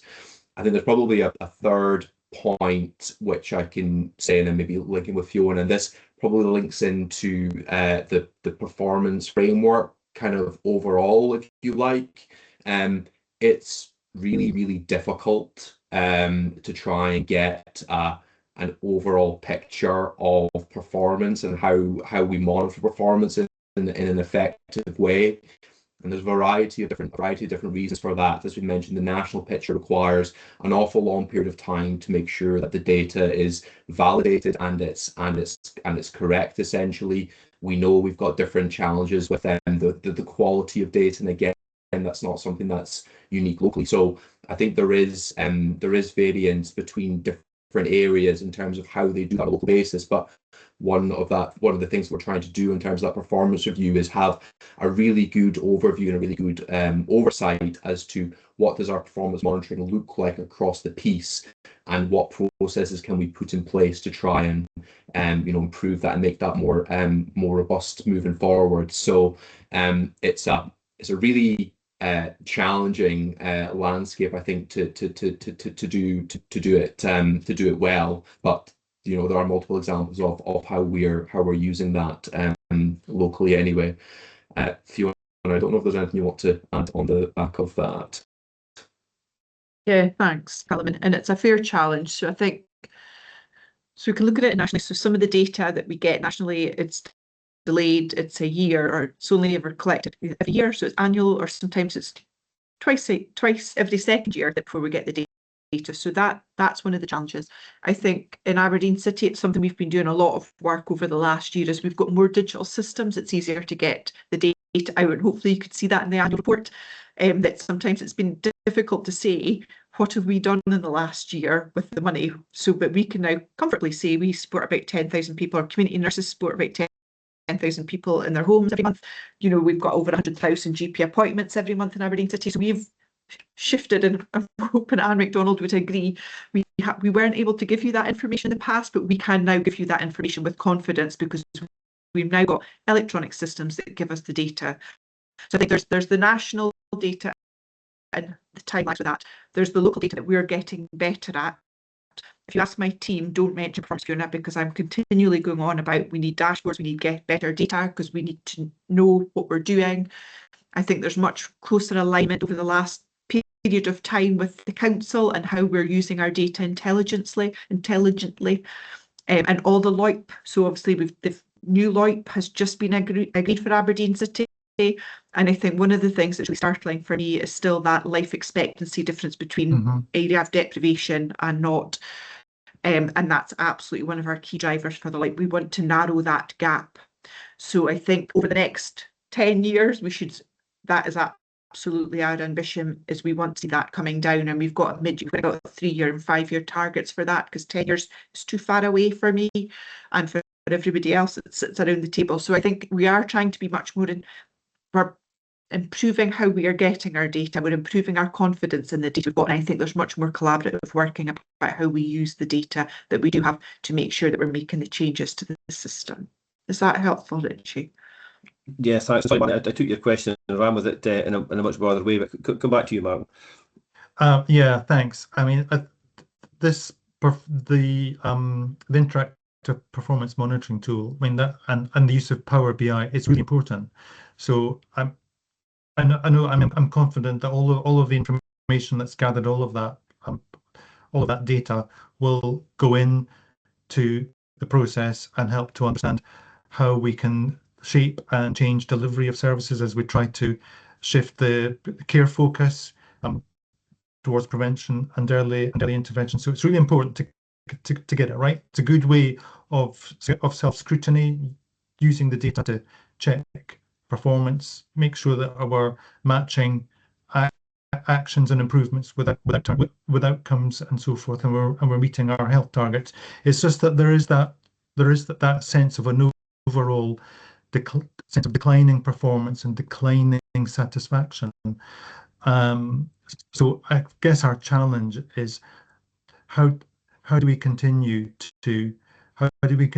with the with finding the opportunities for efficiencies, improving delivery of health and social care services, and reassuring the public. And I think that the LOIP, I think that's key. I think working in partnership is essential, but at the same time, the data has to support what we're doing. Sorry, that wasn't really a question. That was just a comment. Not helpful, Martin. Thank you.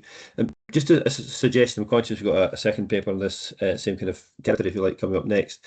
I know we're at our development session. We're going to touch on the performance framework. It feels from today's conversation that there's a bit of conversation with the committee be helpful around this over the coming months.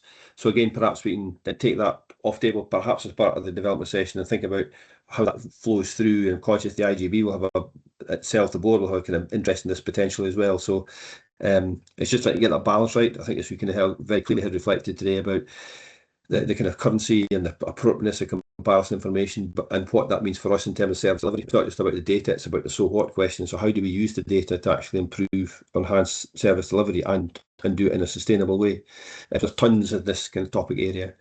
So I think for today's purpose, and folks, I think it's been again an interesting report that's been shared, and it generated the conversation as I suspected it would do, just in terms of how that affects us. It's really for us for noting today, but I think alongside that we can maybe also just recognise that I think this is an area, performance more generally, that would be helpful for the committee to come back to, either in an informal or formal setting due course. That'd be very helpful. Is that okay, folks? Can we note the paper as set out? Agreed. Yep. Thank you. Thank you. Okay, similar basis, Callum. Sorry, it's Ian Ramsey on the next one. Delayed discharges. Again, I'm conscious that we are beginning to bump up against time a wee bit, but not to steal much of your thunder. If you have a brief introduction to this one, that would be helpful.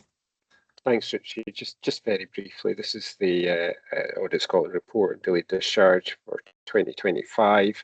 The covering report and the actual covering report summarises the kind of key messages that come out of that and gives us the really helpful opportunity to benchmark local performance against the national picture. Broadly positive in terms of our performance. Context is against increasing demand, complexity, more people with frailty, more people requiring adult with cognitive impairment requiring intervention under the Adult Swing Capacity Act. And obviously it's been mentioned before around about resource challenges.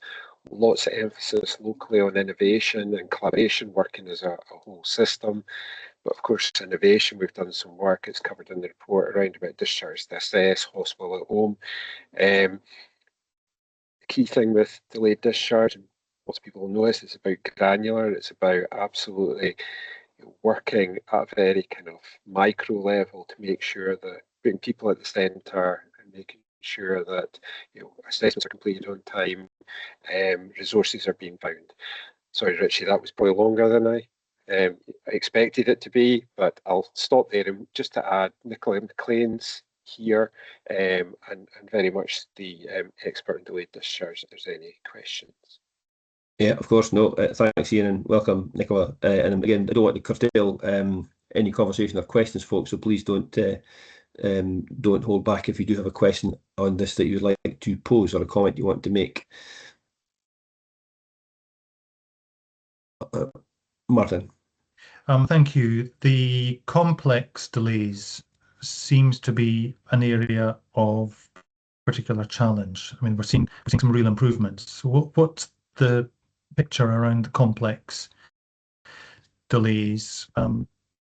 Potentially waiting for high-level specialists, high-level needs specialists, or some things that just some more information would be appreciated. I can come in on that one, Ian. Thanks for your question, Councillor Greg. Most of those people will probably be waiting for guardianships. We are keeping people at home for longer, which we're trying to do. By the time they come into hospital, some of them are at the point of needing guardianships. I would say the majority of those people are awaiting guardianships. Right, okay. That explains, that's helpful. Yeah, it's the process. Thank you. Yeah, thank you. Yeah. Thanks, Martin. John? Yeah, just a very brief observation. On page 253, there's it shows the disparity between the figures in Renfrewshire and Western Isles, and it just struck me that that's a kind of salutary lesson when we're comparing ourselves with other IJBs and other areas, because if you're going to discharge people from hospital, you've got to have somewhere to put them, or whether that's in an institution or taking care of them at home. But if you look at the situation in Western Isles, they've got depopulation of the working age population because of a variety of factors such as lack of affordable housing and the fact that you get cut off in the winter when there are storms. So it's like you're not always comparing like with like. Sorry, that was just a brief observation. Yeah, I think the kind of broader, just to support that, John, I guess the broader observation I have in these papers is that they are helpful in giving you some national position, a national picture, every area with its own idiosyncrasies and our own context that we need to reflect. And I think one of the questions I keep asking about these national reports is that they're interesting, but how you use them actually has got to be quite thoughtful in terms of where can you apply any learning from elsewhere in our context. So, and I'm conscious that in itself takes time and effort. So I think that's the kind of, I guess, the broader performance question. It's interesting, yeah, but can it actually help us, can it inform us in any way? In this case, in delayed discharge, I think the picture is that, again, as the report recommendations set out, that we perform very well and broadly compared to the national picture, which is to be welcomed. But nonetheless, again, if there's things in there for us to learn from elsewhere, then of course we want to pursue that. Okay, with that, the recommendations are there for us to note the national picture and to be assured around local performance and delayed discharge. Can we agree those recommendations? Agreed. Yep, agreed. Thank you all. We've got it's 4:45. We're due to finish at 4, folks, and we've got 4 items, substantive items to go. Are folks fixed for 15 extra 15 minutes? And I hate to ask that, but just testing the water in terms of people's commitments. If we're around an extra 10 minutes or so, is that doable? Yes. Yeah, I'm okay. We'll try and get through this properly in that sense. Okay, 7.1 is the Q4 delivery plan update. Callum, again, you'll have read the room. If any kind of very brief introductory comments would be very helpful in this one, and then we'll get into Q&A. Thanks. Yeah, thanks, Richie. Same quarterly update that the committee receives, so won't go through it in great detail. Just 2 points to draw attention to. One, the covering report provides additional context to summarise the performance of the delivery plan overall. And the second one would be that there's been some formatting changes made to the appendices to try and make them a little bit more clear for the committee as well. Happy to take any questions. Yeah, perfect. Thanks, Callum, and thanks for just some of that format changes. That's very helpful just to be able to read them a bit more clearly. Martin. Thank you, Chair. Just one area that I wanted to ask about, which is the use of properties. So that's so the delivery plan update is positive about that, but it was a very modest target. I think it was a very modest target. Could we have been more ambitious in reviewing the use of properties to generate various savings, whether it's capital or revenue savings or whatever? Could we have been more aspirational there? I think Sandy's got his hand up on this one. If that's okay, we'll straight to Sandy, Callum. Yeah, thank you, Martin. A quick things. I mean, we have reviewed our utilisation across all our buildings, and I think the kind of the ripples of that will continue because we now know which buildings are significantly underutilised and which are not, and we're kind of continuing to chip away on how we best use those buildings. One of the things we have to also do, though, is recognise we don't own any of the buildings, full stop. And secondly, if I can, this might sound a kind of blunt way of putting it, but there's no point in leaving a building. It's not going to save us any money if we're focused just on savings. There might be reasons to leave the building, but if the focus is on savings, some of the buildings cost us very, very little. There were small parts of a Grampian building, for example, or a hospital. We could leave part of Wood End Hospital, but we wouldn't take any of the savings with us. So we're trying to calibrate that, and also the significant impact on staff and disruption to them. Most of them strongly don't like being moved to other locations and all the rest of it. So there's a kind of balance in there, but we have looked across a lot of our buildings, and for example, without jumping to next year's budget savings, an idea might be, could we use some of our underutilised buildings more to ask patients to come to those buildings rather than get a house visit? So I hope that tries to answer your question a bit in that regard. Yeah, I mean there's some really good creative thinking going on with the shift towards use of the CTAC centres, the health village and so forth.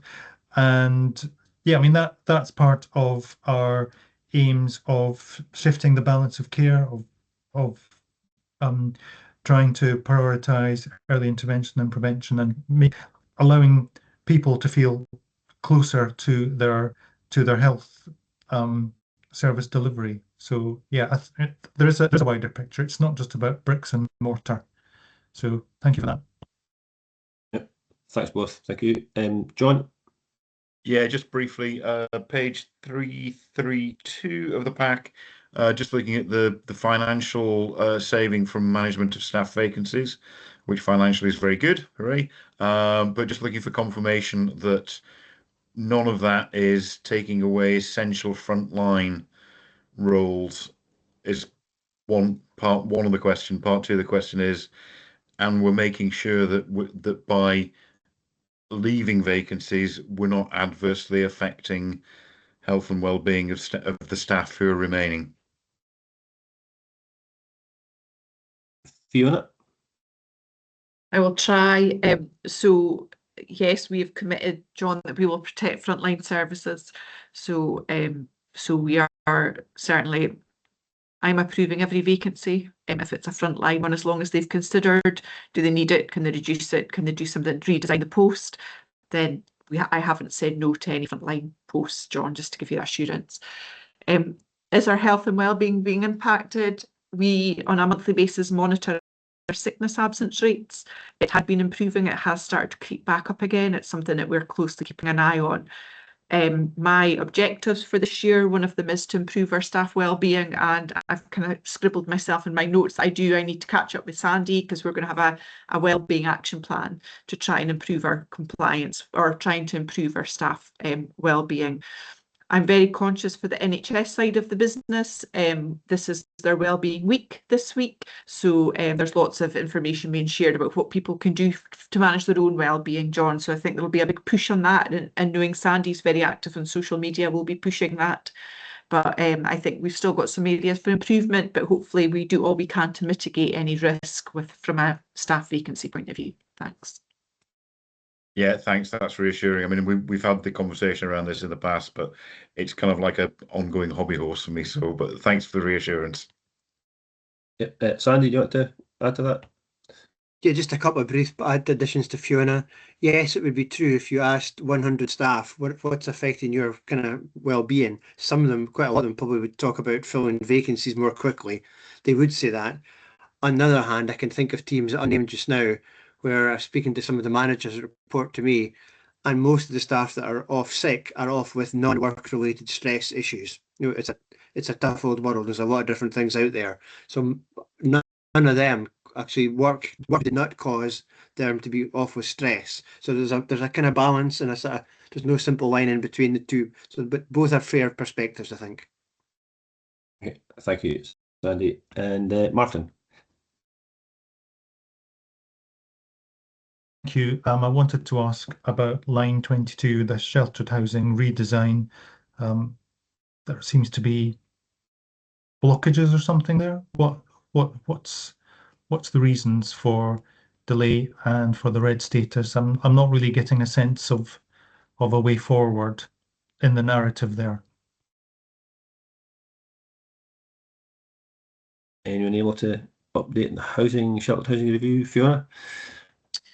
So yeah, just being honest, it's not made the progress we'd hoped. We now have our integration housing manager, so Alec Dowell's in post now, Martin, and this is one of his key objectives for this year.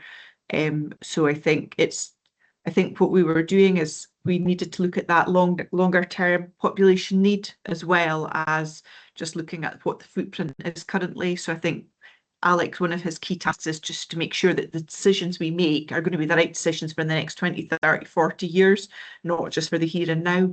So that's one of his key tasks. So he's funded between myself, the Health and Social Care Partnership and Housing. So he's a 50-50 funded post. So he's a unique post. Very few places have got this, but lots of Health and Social Care Partnerships are interested to see what it's going to do. But I think this is absolutely one of the things that Alec will be driving forward, but just being really thoughtful about that longer term planning that we need to make sure the decisions are being made for the right decisions, because this is wider. I think to begin with, the focus had very much been on just Accord Care Services, and it's wider than that. So it's trying and working with registered landlords as well. So it's just getting the right people in the room.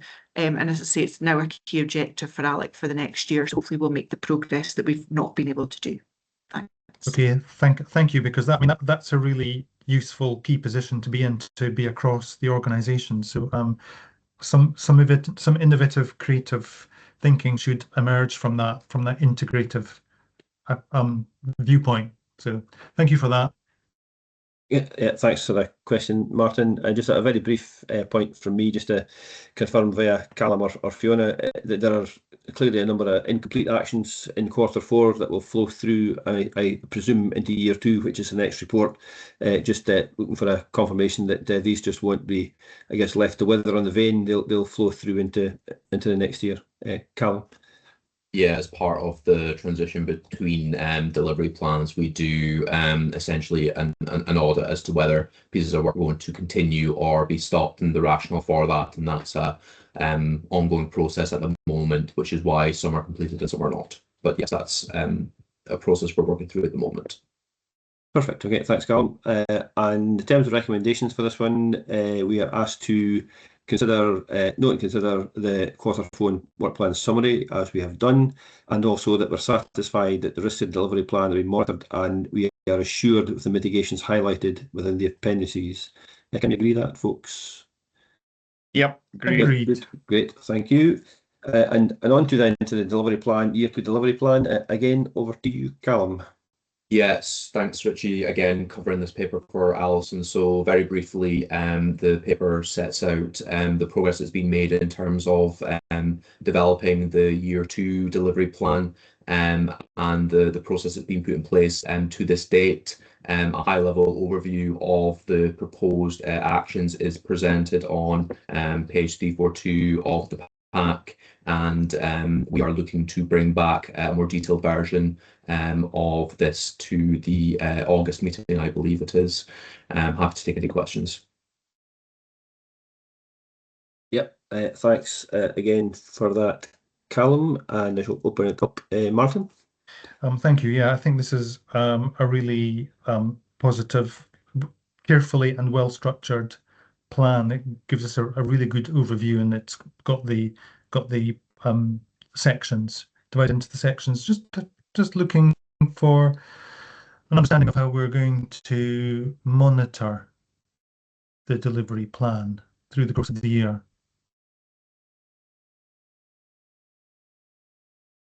Oh, yeah, Callum, go for it. Yeah, so some of the things that we'll be looking to develop as on the back of this will be similar to what we have at the moment, will be kind of key measures, key milestones, and so on and so forth. And similarly, in how the year 1 delivery plan has been brought to the committee, we would be taking updates about the year 2 delivery plan to the committee. So we would pose to present the updates in a similar format to how the committee gets the delivery plan updates just now. That being said, I think if there are any sort of changes or adaptations that the committee would like to see in terms of providing greater assurance on progress, then we'd be happy to have a discussion about that. Do you mean when? So this is coming back to us in detail, so we'll have a further opportunity to query. So there will be further detail provided around each of the actions within the delivery plan themselves, what the key measures are going to be, that type of detail, and then the reporting of that, the reporting of the progress against that delivery plan will then resume kind of quarterly thereafter, assuming that the committee approves the finalised year 2 delivery plan. Grand, thank you. Thanks, both. And just on that, and Alison's aware of this, just in terms of the head of committee, one of the observations I made just in terms of sequencing and timing was that if we're only agreeing the year 2 delivery plan in August, then that's a chunk of the way through the year already. So what I've asked is just for future years, just to think through that sequencing. And I know that activity doesn't stop on the 1st of April through the first number of months, but for our assurance purposes, we're not seeing that particularly. So Alison's, again, Callum's also aware that just in terms of future planning, if we can avoid that kind of slight hiatus at the start of the new year, it would be very helpful just so we get that kind of continuity a bit more established. Callum, come in that one too.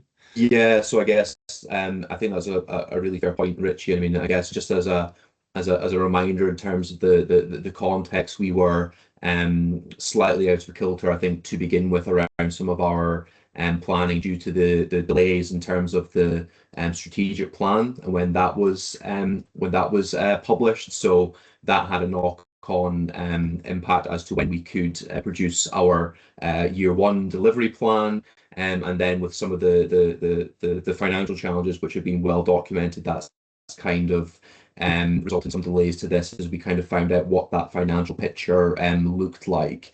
I think certainly, I think without speaking on Fiona and SLT's behalf, one of the things that we've been trying to do for this this time round is to focus on sort of larger, more transformative pieces of work. So I think the likelihood would be that there will be multiple actions within this that are likely to span more than one financial year. And I think maybe why that's useful is that it means that when we're doing a kind of a review on an annual basis, it's not going to require such a large resource intensive piece of work, particularly if there are pieces of work that we know that are going to be ongoing for multiple years. So I think there's something in the design of the delivery plan this time around which would hopefully help us bridge the gap in terms of some of that timing moving forward. So hopefully that's just a bit of reassurance for the committee.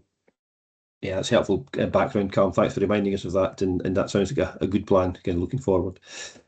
Okay, with that, folks, the recommendations on page 340, we're asked to note the progress made on the to-date and development of the Year 2 plan, note the planned activity to finalise it, and that it'll be coming back to us for ratification on the 25th of August. Can we agree that, folks? Agreed. Agreed. Great. Thank you. Okay, we shall move on to our final couple of substantive items, and thank you to colleagues Alison and Teresa for your patience in getting there. You will have clocked the time, of course, so and these are two very detailed reports, so we do want to give you your place, but if you could be as concise as possible just in terms of your introductions, that'd be very helpful. The first one is the Primary Care Improvement Plan update. I believe that is Alison firstly. Fine, thank you very much, Richie.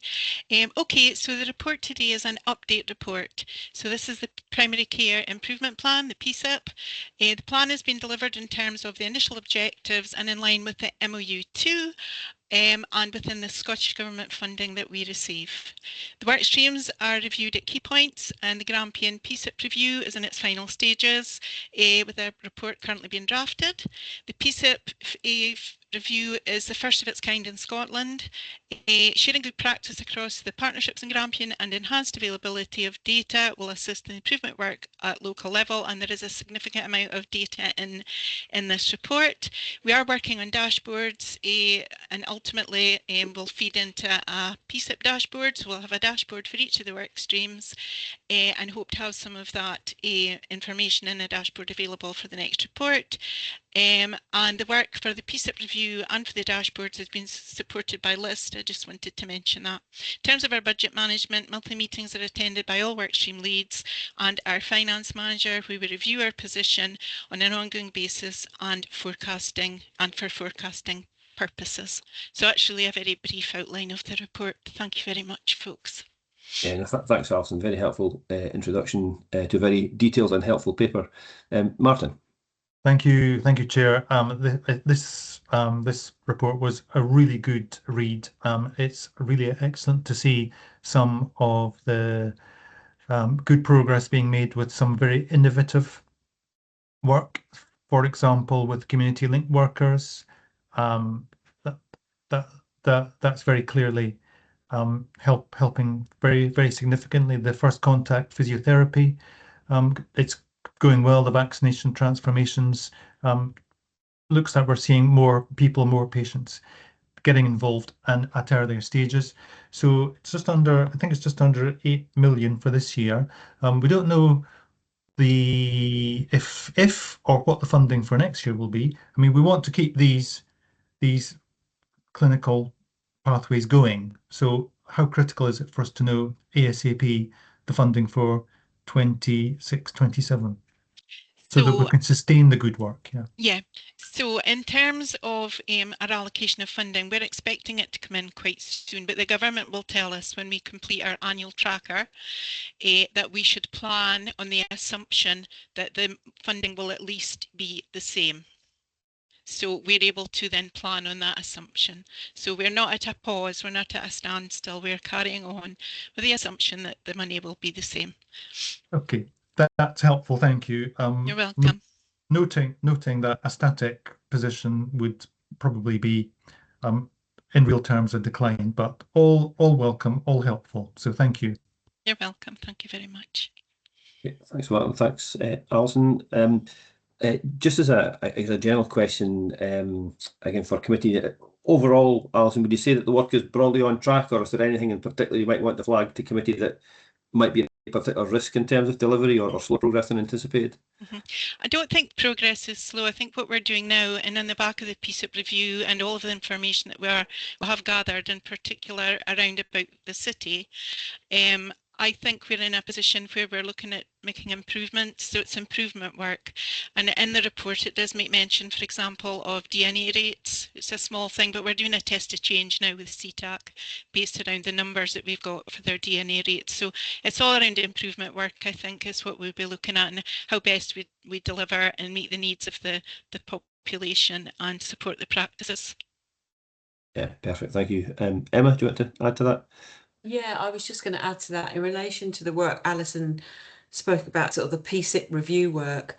That is where we're going to be looking at, are there any opportunities for changing models of service delivery that our patients and our public are saying, as well as our practices that are saying would be preferable to their community needs. And that will also be linked into Grampian decision making across the primary care forum. Yeah, that's really helpful. One of the things that struck me about this report and the next one is that it really gets in that kind of granular bit about service delivery and what people are saying about what's important to them. So and I know we don't delve too much into that level of detail every time, but actually it's really good for us, I think, to see and hear that, and indeed how it's been used. Okay, I'm not seeing any more hands. So for this one, the recommendations are on page 350. So we're asked to consider the update presented, which we have. I think we are assured that progress absolutely continues to be made, as the report very clearly sets out, as Alison and Emma have highlighted, and that we will be getting a twice yearly update coming back to this committee on progress. So can we agree those recommendations, folks? Agreed. Agreed. Excellent. Thank you. And on then to practice visits 2025. I think this is yourself, Teresa. Thank you, Richie and committee members. So this report and appendix provides a summary of the 2025 contractual practice visits undertaken across Aberdeen City general practices, and that's as part of the annual General Medical Services contract monitoring process, and that covers the period from the 1st of April 24 to the 31st of March 2025. It outlines the agreed pan-Grampian approach to practice visits, the key areas reviewed, and the main themes emerging from discussions with practices. So this report brings together assurance on contractual and statutory compliance, findings from 17C contract reviews, feedback on access and sustainability, and practice level views on the delivery of the primary care improvement plan that we've just heard about from Alison. It also highlights workforce, premises and financial pressures affecting practices and the actions being taken locally and nationally to address them. And you can find further details on the report pack, pages 417 to 418 of that. And happy to take any questions or queries. Fully appreciate we're out of time as well. No, not at all. I want to respect you and the work's gone into this and the previous paper too. So no, we'll take some questions in this. John, please. Yeah, just briefly on page, I think it's 389. There's a comment that there was some criticism of pharmacotherapy and CTAC in terms of capacity and delays. So do we think that's improving this year, albeit that we're, only just a wee bit into the year? And is there anything further that we can or should do to make that better, both in terms of it's better for the patient, but it's also helping GP sustainability? Yeah, go for it. Emma, sorry, Emma, do you want to come in this one? Yeah, so pharmacotherapy and CTAC. Pharmacotherapy is one of our most treasured areas from a GP practice perspective. What we have with pharmacotherapy is a baseline of pharmacists that can fulfill a role that GPs can actually do. So What we are working on are things like how can we start to grow our own technicians to enable that for them to sort of progress into pharmacy, so we have enough resource within the city and across Grampian really to ensure we're fulfilling those roles. So we are looking as well around hub models. We've already got one for city, and this is for pharmacotherapy especially, and also using our core services to evaluate what we're doing in practices in terms of efficiencies, but also in terms of prescribing savings. CTAC, yes, again, practices do like CTAC. It does become frustrating when we have wait times in CTAC. This year we were very cautious with the budget and recruitment. So next year we are not going to be so cautious with the budget and recruitment, and sort of that perceived gap we will be filling proactively instead of more reactively, to see if we can upload that to reduce that wait time. Mainly it was about recruitment. It wasn't around inefficiency really within service delivery models. Yep, thanks for that. Yep. Thanks, Emma. And just finally, for me, I'm conscious that there's so much interesting detail on this. It would be a topic in its own right for a much greater period of time. But just again, in terms of for the purposes of this committee, is there maybe one thing that you say you particularly want to draw attention to that you're really pleased with progress around or excited about? And is there one thing that you maybe think is a bit more sticky, if you like, more challenging in terms of an issue? Just again, I'm anxious that we don't, as a committee, kind of lose the kind of key points that the report's trying to tell us. So maybe one kind of really positive thing and one thing is maybe a bit more of a challenge. What would you say those would be? I would have wanted to highlight, Richie, the national work that's ongoing at the moment in terms of the 249 million investment for general practice. So that comes into play this year, and that runs for 3 years, and that is all around kind of growing the workforce and improving sustainability for practices nationally. So I would have wanted to highlight that. I'm sure maybe Emma, as our GP lead, would agree. Sticky point. Oh gosh, that I think in terms of the general practice landscape, it is so challenging, and it's ever evolving and very fast pacing. But I think in terms of Aberdeen City, I think we're well versed, and we're very much at the forefront of local and national work that's ongoing. So things like our primary care premises plan across the city and supporting practices. I don't know if you want to come in. You maybe want to touch on some of the walk-in centre pilot that is obviously a great thing for general practice. Well, yeah, I was also thinking sticky. So sticky for me, data. So independent practices, data, collecting data, ensuring that the decisions we're making are data driven across not only practices that don't have a COF-like structure to report. We are working in terms of, so the PSIP review is giving us a mountain of data, and even though it's been delayed and taken a long time, it's been well worth the investment. We have also created in City a primary care dashboard of information, incorporating the impact as well, that sort of acute and wait times and what that can look like. And then we're going to be creating an organogram of the national data and what our local data is. So we've got a whole system presentation of what our data that we have to hand, so that can then it strengthen some of our decision making and show some of as well our governance. And we're going to be rolling that out with Shire and Murray as well, because you know practices are independent, like we say. They don't have to give us all the data, but some of them do. And we are working on relationships as well around coding via PSIP as well, to ensure that data is up to date and incorrect as we can possibly get, and to make it as an improved picture. And I'm really rather pleased, actually, personally, on the dashboard and how it's looking. Okay, thanks, Emma. And final word on this one, Alison.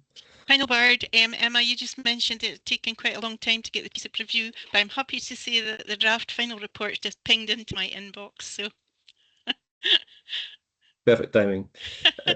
Yeah, I'm going to, and thanks for your for pulling the papers together and presenting today. Now, I'm conscious we'll have the PSIP update coming back in 6 months again to this committee. So what I'll make a commitment is to give you carve out a bit more time so we can give you a bit more attention next time round and cover the issues more fully. So so apologies, it's been maybe a little bit shorter than ideal, but important to hear from you anyways.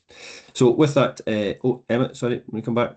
I was just going to say, if the committee members wanted more information, specifically, happy to do an IJB Insights, if that makes, you know, take it off-site and do an IJB Insights if it makes this more efficient, but with more depth and information. That's a good shout. Yep. Happy just to take that forward in that manner. That'd be helpful. I'm sure that's been clocked somewhere. Emma, is that okay? Can you feed it one back through to Alison? Perfect. Nods, thank you. Okay, just to formally close this one off then, we've got the recommendations, page 386, noting the findings of the visits from 2025, noting also the work we carried out by the team at a local level to support GPs, and also noting the progress made in strengthening governance and assurance through that pan-Grampian approach and reporting annually to this committee. Can we agree that, folks? Agreed. Agreed. Agreed. Thank you, and thanks, colleagues, for presenting that one.